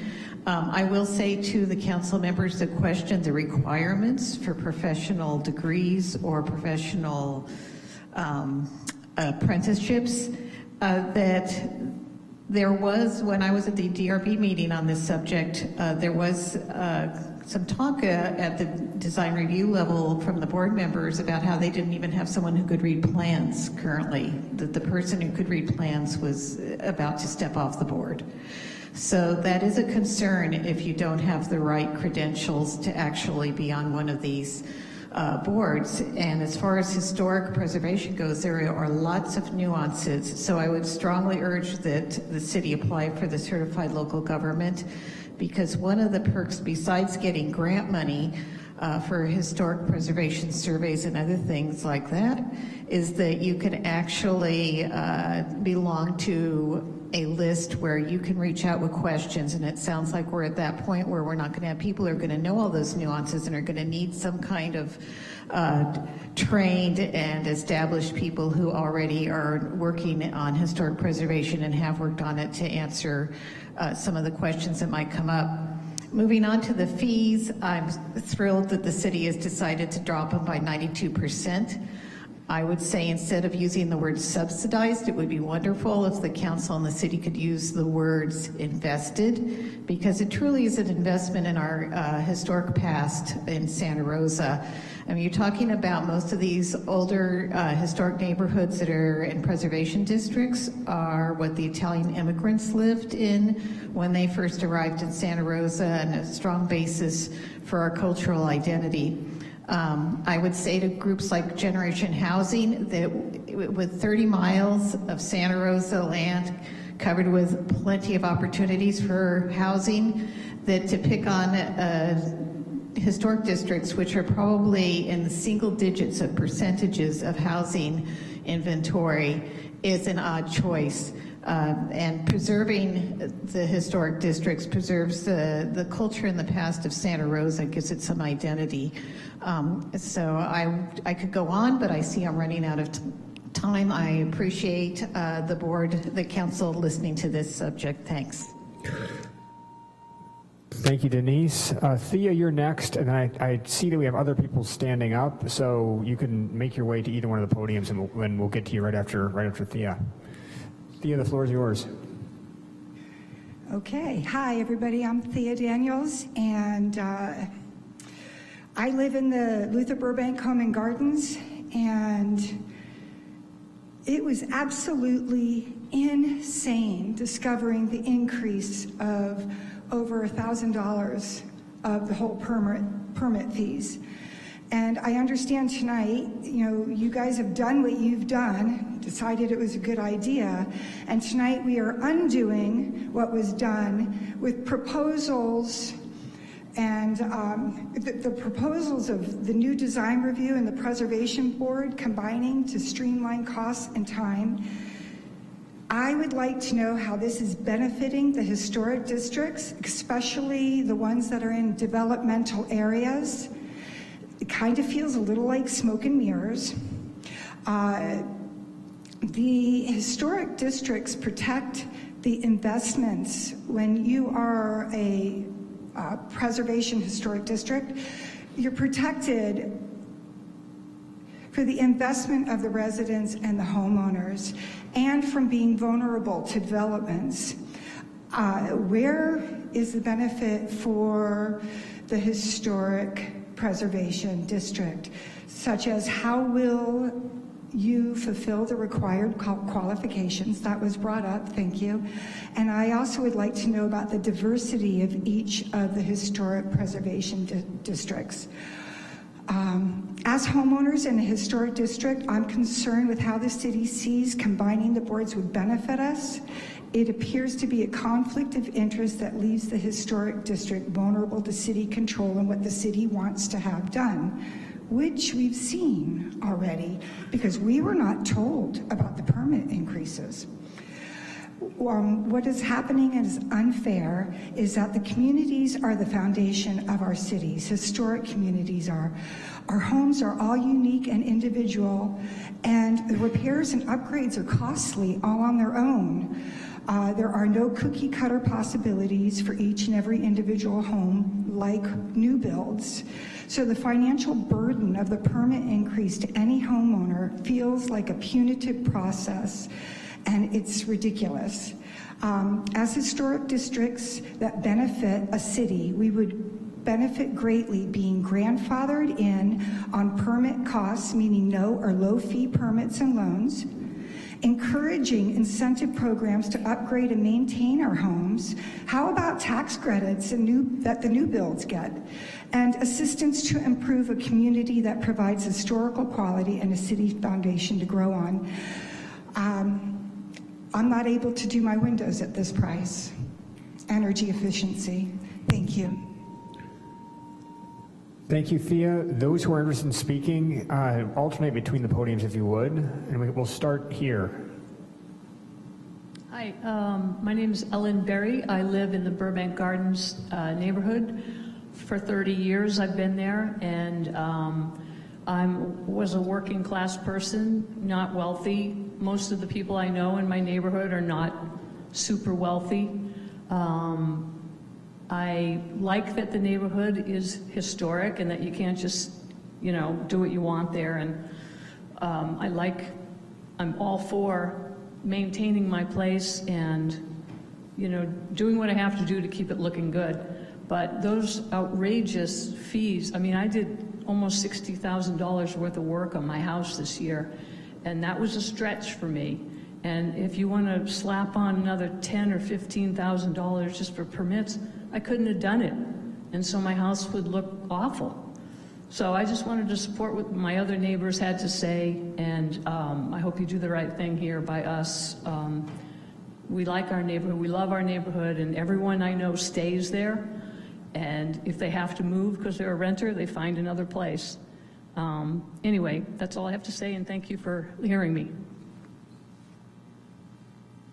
Thank you. We'll move over to this podium. Hello, my name is Ben Mandler. I'm with the board of the Burbank Gardens Neighborhood Association. We have received a lot of feedback on the various topics being discussed this evening, and I'm here to present a common theme that we've heard. No one loves paying permit fees. Most of us understand that there is some cost to the administration of local government, but while we appreciate that some of the proposals regarding the fee increases are being revised down, even option 2 only looks good in comparison to the fee hikes enacted last year that would be comical if they didn't have real negative impacts on the lives of our neighbors. Even option 2 presented to our council would be a 66% increase to minor alteration fees and a 35% increase to major alteration fees based on how they were this time last year. Commenting on the decrease in the changes to those permits, well, that's only if you need to change the permits. The permits to begin with would be much more expensive than they were previously. Burbank Gardens is a dense and thriving neighborhood, but it is not a particularly affluent one, as we've heard from others this evening, compared to some of the other historic districts in the city. If the aim is historic preservation, then help us preserve that history. Any work on the home can present a financial burden, which is only compounded by permit fees, which are, even if option 2 is accepted by the council, going to be hundreds of dollars of additional costs to the homeowners in our neighborhood. Given the stated limited contribution of these fees to the general fund, the very existence of these fees is a hindrance to our historic preservation. If they must exist, they should be as low as reasonably possible. Thank you. Thank you. Are there any other members of the public who would like to make comment? Seeing none, I'm going to close the public hearing and bring it back to council for final comments. Oops. No, I am unclosing the public hearing, bringing it back to you. By all means, make your comment. And I live in the Burbank Gardens neighborhood for quite some time. and I'm all for streamlining and lowering the costs. I would also like to mention that it's nice to have subject matter experts to be on the board, but the board, if you look at it from the two separate ones coming together, it's shrinking the representation, I think. And I think that even though we have subject matter experts with all their nerdy knowledge, I think that's great, but we need regular people who live in the neighborhood, who actually have homes there, represented on the board. So I just would like to see more regular people, and I appreciate the architects, the history, and all those subject matter experts, but I would like to see them. I don't know how you guys are going to divide that up, like this district gets an architect and that district gets a historic person and this district gets somebody else with some expertise. Well, who gets to pick the regular people? You're going to have 7 people on this board, and there's how many districts? So everyone just gets to pick one person, right? So I just would like to have more room for regular people, because sometimes common sense isn't so common. Thank you very much. And just a clarification that what we're discussing here is appointing these members as a whole board. So it would no longer be district appointed. Are there any other members of the public? All right, the floor is yours. Get within 3 fingers. Oh, got it. Thanks. My name is Amelia Irwin. I was born in the Luther Burbank Gardens neighborhood. My family moved to Coffee Park for a little bit, and then my mom bought another house in the Burbank Gardens neighborhood when I was 9, and I'm currently living in that house with my family that my mom currently owns. So I'm not the homeowner, but that is my house. I really would love to replace the front windows. Our electricity bill and our gas bill is like $400 a month just to heat the house and keep my kids warm. I'm a school teacher, so that kind of gives you an idea of the money that I don't have. I just want to replace the windows, and I want it to be easy so that I can maybe reduce my energy costs and the amount of money that it takes to do that, and then also impacting the environment. The extra fees that you're asking us to pay just doesn't seem like it's going to work, and I'll just keep paying high energy bills if that's going to be it. So I think that's all I have to say about that. Thank you. Are there any other members of the public? All right, this time I really am closing the hearing, bringing it back to council for final comments. Mr. Kripke? Thank you, Mr. Mayor.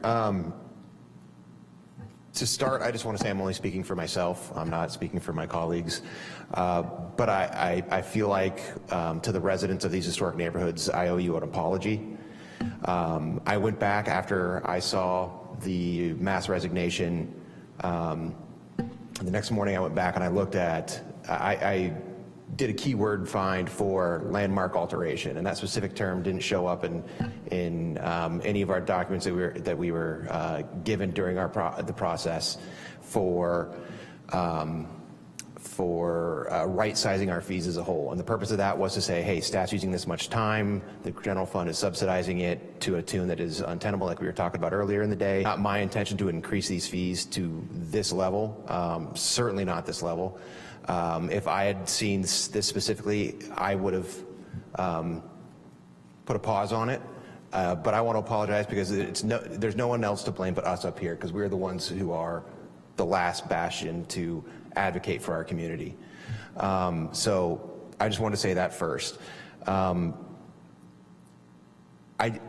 I'd look at option 2 as my preferred, as preferred option as recommended. This is really a Santa Rosa thing. The city of Santa Rosa instituted these historic districts to maintain their beauty, to maintain their cultural relevance. And so it's incumbent upon us as the city to take a little bit of ownership in that. And by reducing those fees of 92%, I think that is us taking that ownership to say, hey, we want these neighborhoods to look a specific way, to avoid blight, to avoid unpermitted work. So I think option 2 is really the only option other than just getting rid of historic neighborhoods, which I don't think is an option in and of itself. So we need to take on some of that cost. We need to take on some of that burden. I will say that when it comes to the makeup of the board, I would prefer to use the terms recommended or preferred instead of required. I understand Cultural Heritage Board doesn't see a lot of these on a regular basis. Design Review meets regularly. They have a lot of responsibility. And if we can't meet quorum because because certain parts aren't filled, that not only affects our historic districts, it affects downtown, it affects Coffee Park, it affects Fountain Grove, it affects the whole city to be able to do what we do, to build housing for everyone. So I'm a strong proponent of using the terms preferred or recommended versus required. So those are my thoughts. Again, my apologies. It stops with us. There's nothing more I can say. I screwed up. And like I said, I'm only speaking for myself. I don't want to speak for my colleagues, but I'm sorry. Councilmember McDonald. Well, wait a minute. You might want to clap when I'm done too. So we absolutely knew we had all screwed up. I will speak on behalf of council because at the very next meeting when we found out that the fees were so high, we decided to bring it back. And I apologize for how long it takes us to actually bring an item back, but that's just the nature of government. So this felt a little bit like lightning speed, to be perfectly honest, with some of the things I've seen. So we all did agree that we had screwed up as a council.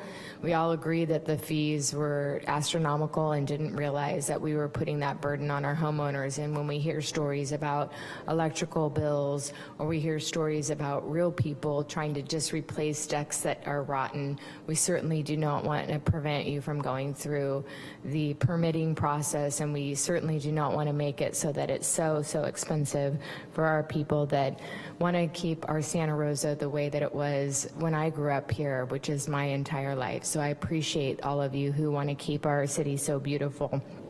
So I am absolutely for option 2. I'm also for anything we can do to streamline process in government, cutting the red tape, making it easier instead of going through multiple committees and commissions so that people can get the work done in a timely fashion. The longer we take to get work done, the more expensive it is with the rising costs of construction. So I certainly want to do anything we can and as quick as we possibly can to get this new board in place. I think will be important so we don't hold up the work of the community.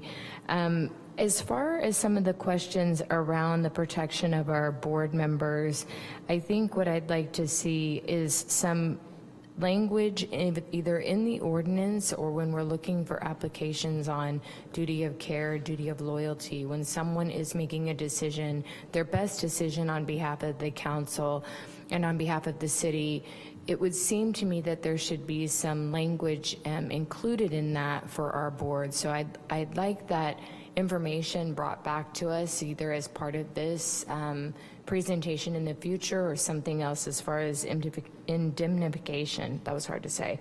As far as everything else that we want to see for the requirements of the makeup of the board, I, like Councilmember Krupke, agree that it could be recommended but not required.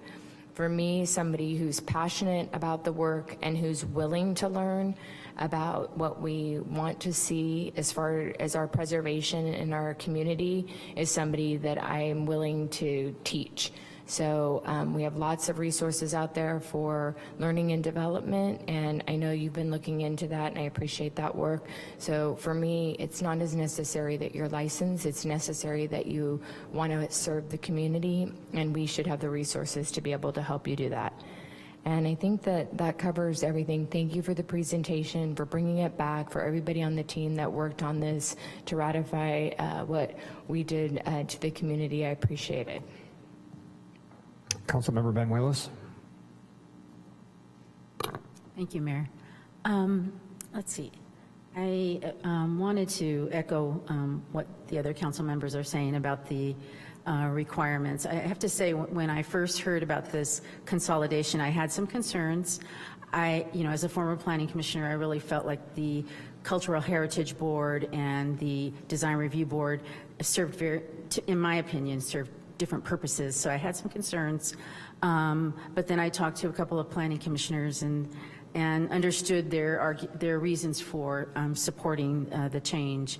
I'm not necessarily, so I am okay with consolidating them. I understand in the interest of streamlining. But I would agree with the other council members that maybe perhaps in order to keep it, number one, filled, but because that's what we want, but also to keep it diverse and open to the community is maybe to change the language to preferred rather than required.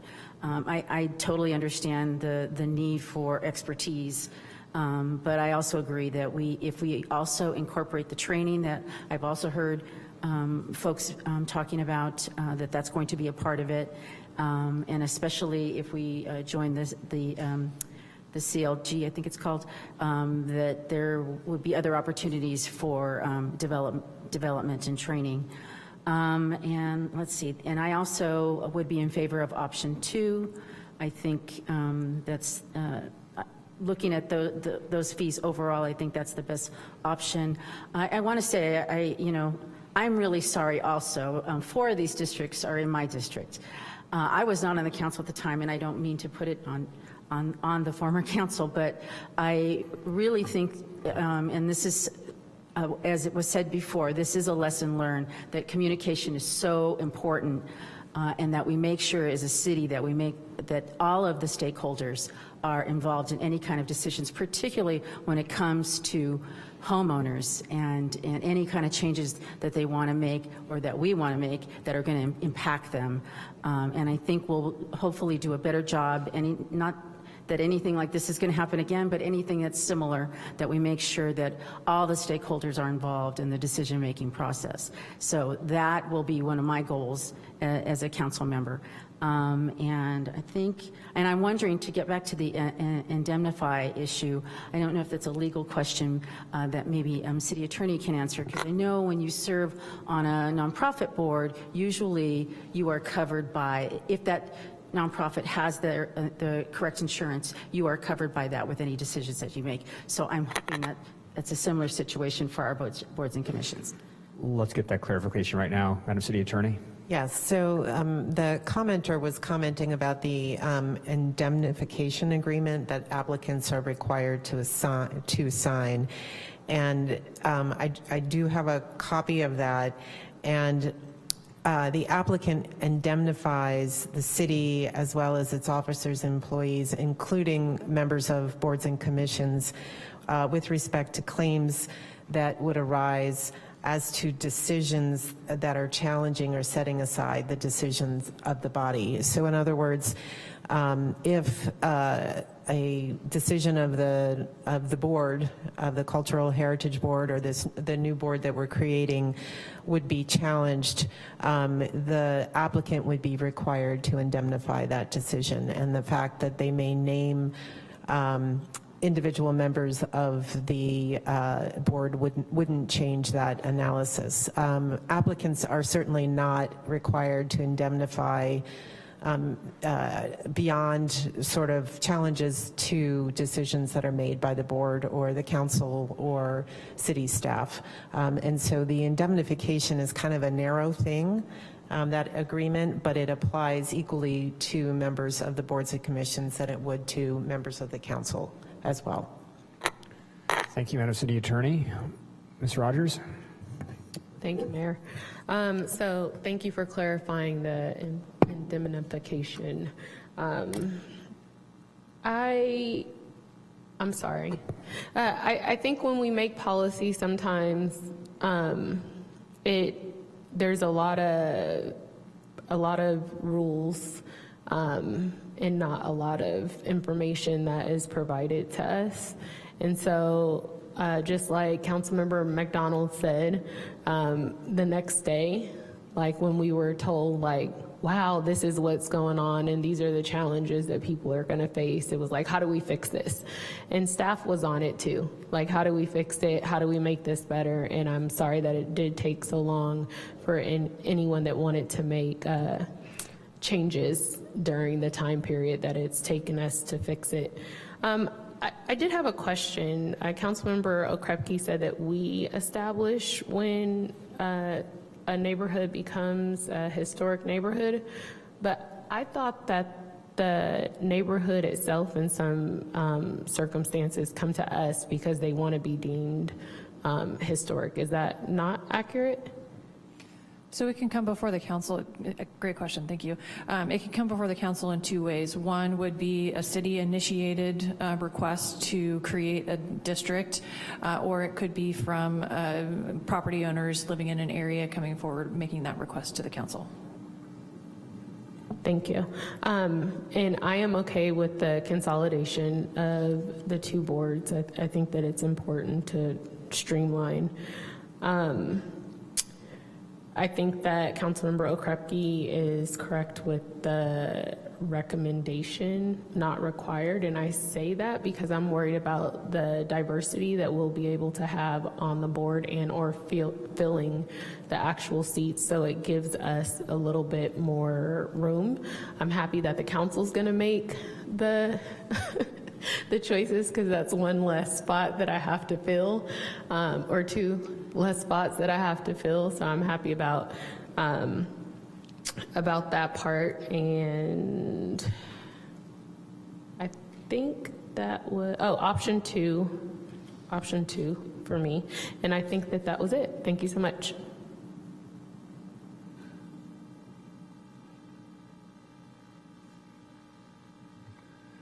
Thank you, Councilmember Rogers. I'm mostly going to echo everything that my colleagues said. As they mentioned, this was never our intent. I think Director Jones made a nice point that the number of permits that are affected by the landmark alteration process are about 1% of the permits that the city faces. And when we were making that decision, however many months ago, we were focused on that 99%. And unfortunately, the landmark alteration process just got rolled in unintentionally. And I'm glad that we're finally able to undo what we never intended to do in the first place. Just a little bit of context for those of you who didn't attend the earlier study session tonight or didn't see that session many months ago. The problem that the city was, and to some extent still is, trying to solve is a big gap in the costs of providing permits across the board and the cost recovery for that permit process. So if you go back 10 years, the city was subsidizing all permits to the tune of about $2 million a year. We're currently subsidizing to the tune of $7 million a year. And so as you can imagine, the city is looking for ways to first identify how much it costs to take permits through the process. And another nice bit that was in the presentation was how we have become much more precise in figuring out how much it costs, and in many cases made ourselves more efficient, which is good. We should be faster and cheaper going forward in a lot of ways. But the landmark alteration process is different, and Denise Hill had a nice point. Is Denise here? I think the word investment was right on the money, because when we're talking about our historic districts and our landmark homes, the city has a vested interest in keeping those, in maintaining those, and in helping the homeowners do that. They're like works of art that we want to maintain, and they need to be treated differently than a typical permit in other areas. And so I'm glad that we're reverting to that tonight, because I think that's exactly what we should do. So obviously I'm going to be supportive of option 2 like everyone else.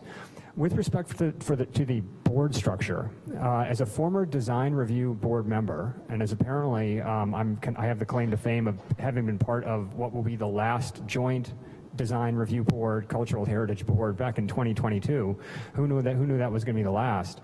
I'll actually take the other side of the requirement versus suggested angle with respect to the credentialing or to the qualifications.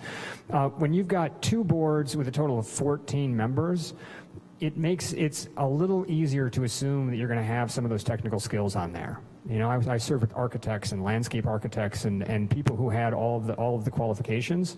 If we are taking or trying to make ourselves more efficient, streamlining the process to make it faster and more predictable, but consolidating it down to 7 positions from 14, I think we need to make sure that we've got the necessary credentials on those boards, and not just that we're trying, but that we've got them. And after talking with staff, I think we have ways of doing that, right? Especially if we're council appointed rather than district appointed. As a body, as a city, it seems like we can and should have the technical experts on that board. Not all 7. One member of the public made an excellent point, which is that we absolutely need community feedback. We need residents from the historic districts on that board. And Director Jones, am I remembering that we would still have 4 at-large positions? 3 out of 7 at-large positions would be residents of the city or residents of the neighborhood, not necessarily architects or landscape architects. But if we're going to take the step of consolidating, I think we need to make the commitment to say that we've got the people with skills there. But it may be them outvoted. I'll throw that on the table anyway. I will conclude before tossing it over to my colleague, Councilmember Fleming, by saying thanks again for putting all the work into this process. It's been months of digging into why this happened and how we can change it, and the board consolidation by itself was just a big project. So thank you so much for doing it. I'm glad that you're seeing council support. And again, thanks for your patience to all the community members that noticed this mistake, called it to our attention, and have waited many months for us to rectify it. Thank you for being part of this. And with that, Councilmember Fleming. Thank you.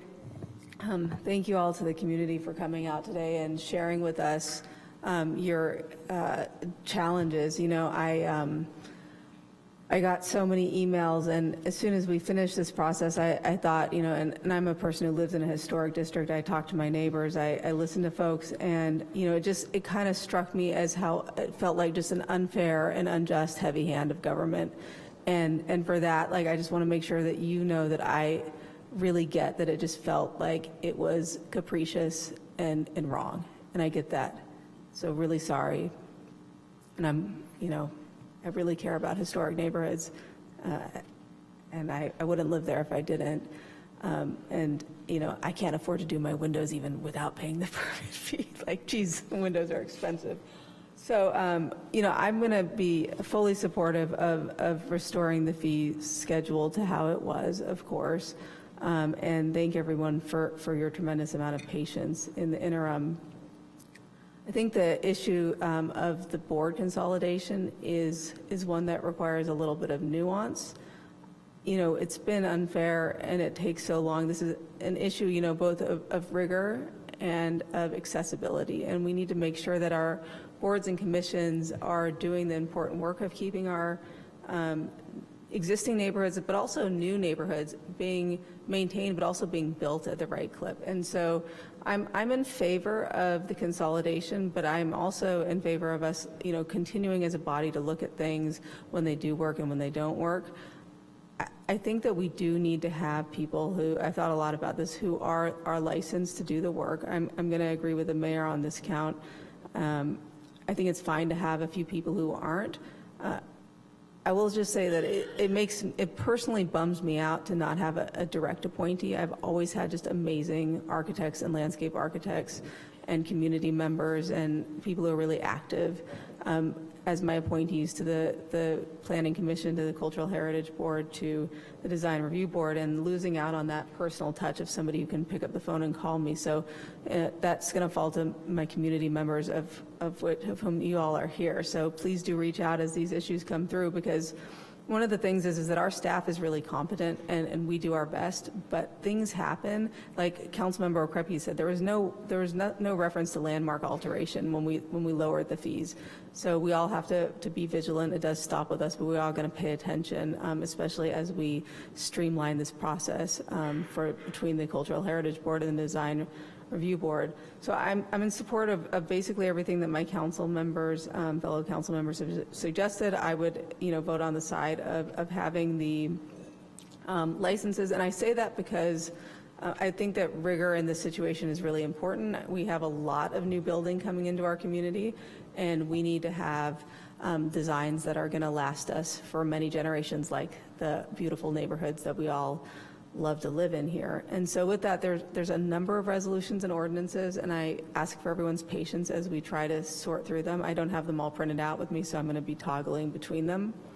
And I don't know which ones, because I can't see them all at once, have the different nuances about the second plan, or whether or not we have the commissioners with the licenses. So let's start with the first one and see how we go. I'll bring a resolution of the Council of the City of Santa Rosa approving an amendment to the City of Santa Rosa design guidelines to replace all references to the Design Review Board and Cultural Heritage Board with the Consolidated Design Review and Preservation Board, and waive further reading of the text. Second. We have a motion and a second. Madam City Clerk? Thank you. Councilmember Rogers? Aye. Councilmember Okrepke? Aye. Councilmember McDonald? Aye. Councilmember Fleming? Aye. Councilmember Benuelos? Aye. Vice Mayor Alvarez is absent. Mayor Stapp? Aye. Let the record show this passes with 6 affirmative votes. And with that, as we collapse those two boards together, I want to say a special thank you to everybody who's given their time to serve, and that this outcome should not be any commentary on our appreciation for your service. So with that, I will read what I hope here is the second resolution of the Council of the City of Santa Rosa assigning existing service fees to the director level landmark alteration permit application and reducing certain landmark alteration permit fees for homeowners, and waive further reading of the text. Second. We have a motion and a second. Madam City Clerk? Councilmember Rogers? Aye. Councilmember Okrepke? Aye. Councilmember McDonald? Aye. Councilmember Fleming? Aye. Councilmember Benuelos? Aye. Vice Mayor Alvarez is absent. Mayor Stapp? Aye. Let the record show this passes with 6 affirmative votes. And City Attorney, if I may, was that the one where we needed to indicate which fee schedule we were in support of? I'm going to ask Ashley Crocker to come on down to the table and take this one. She has put a tremendous amount of work into this one. If I may, the resolution that's before you does include the option 2, which is the 92% reduction, and it's included in the attachment A, or excuse me, the exhibit A to that resolution. Excellent, thank you. So we're on track. Whew.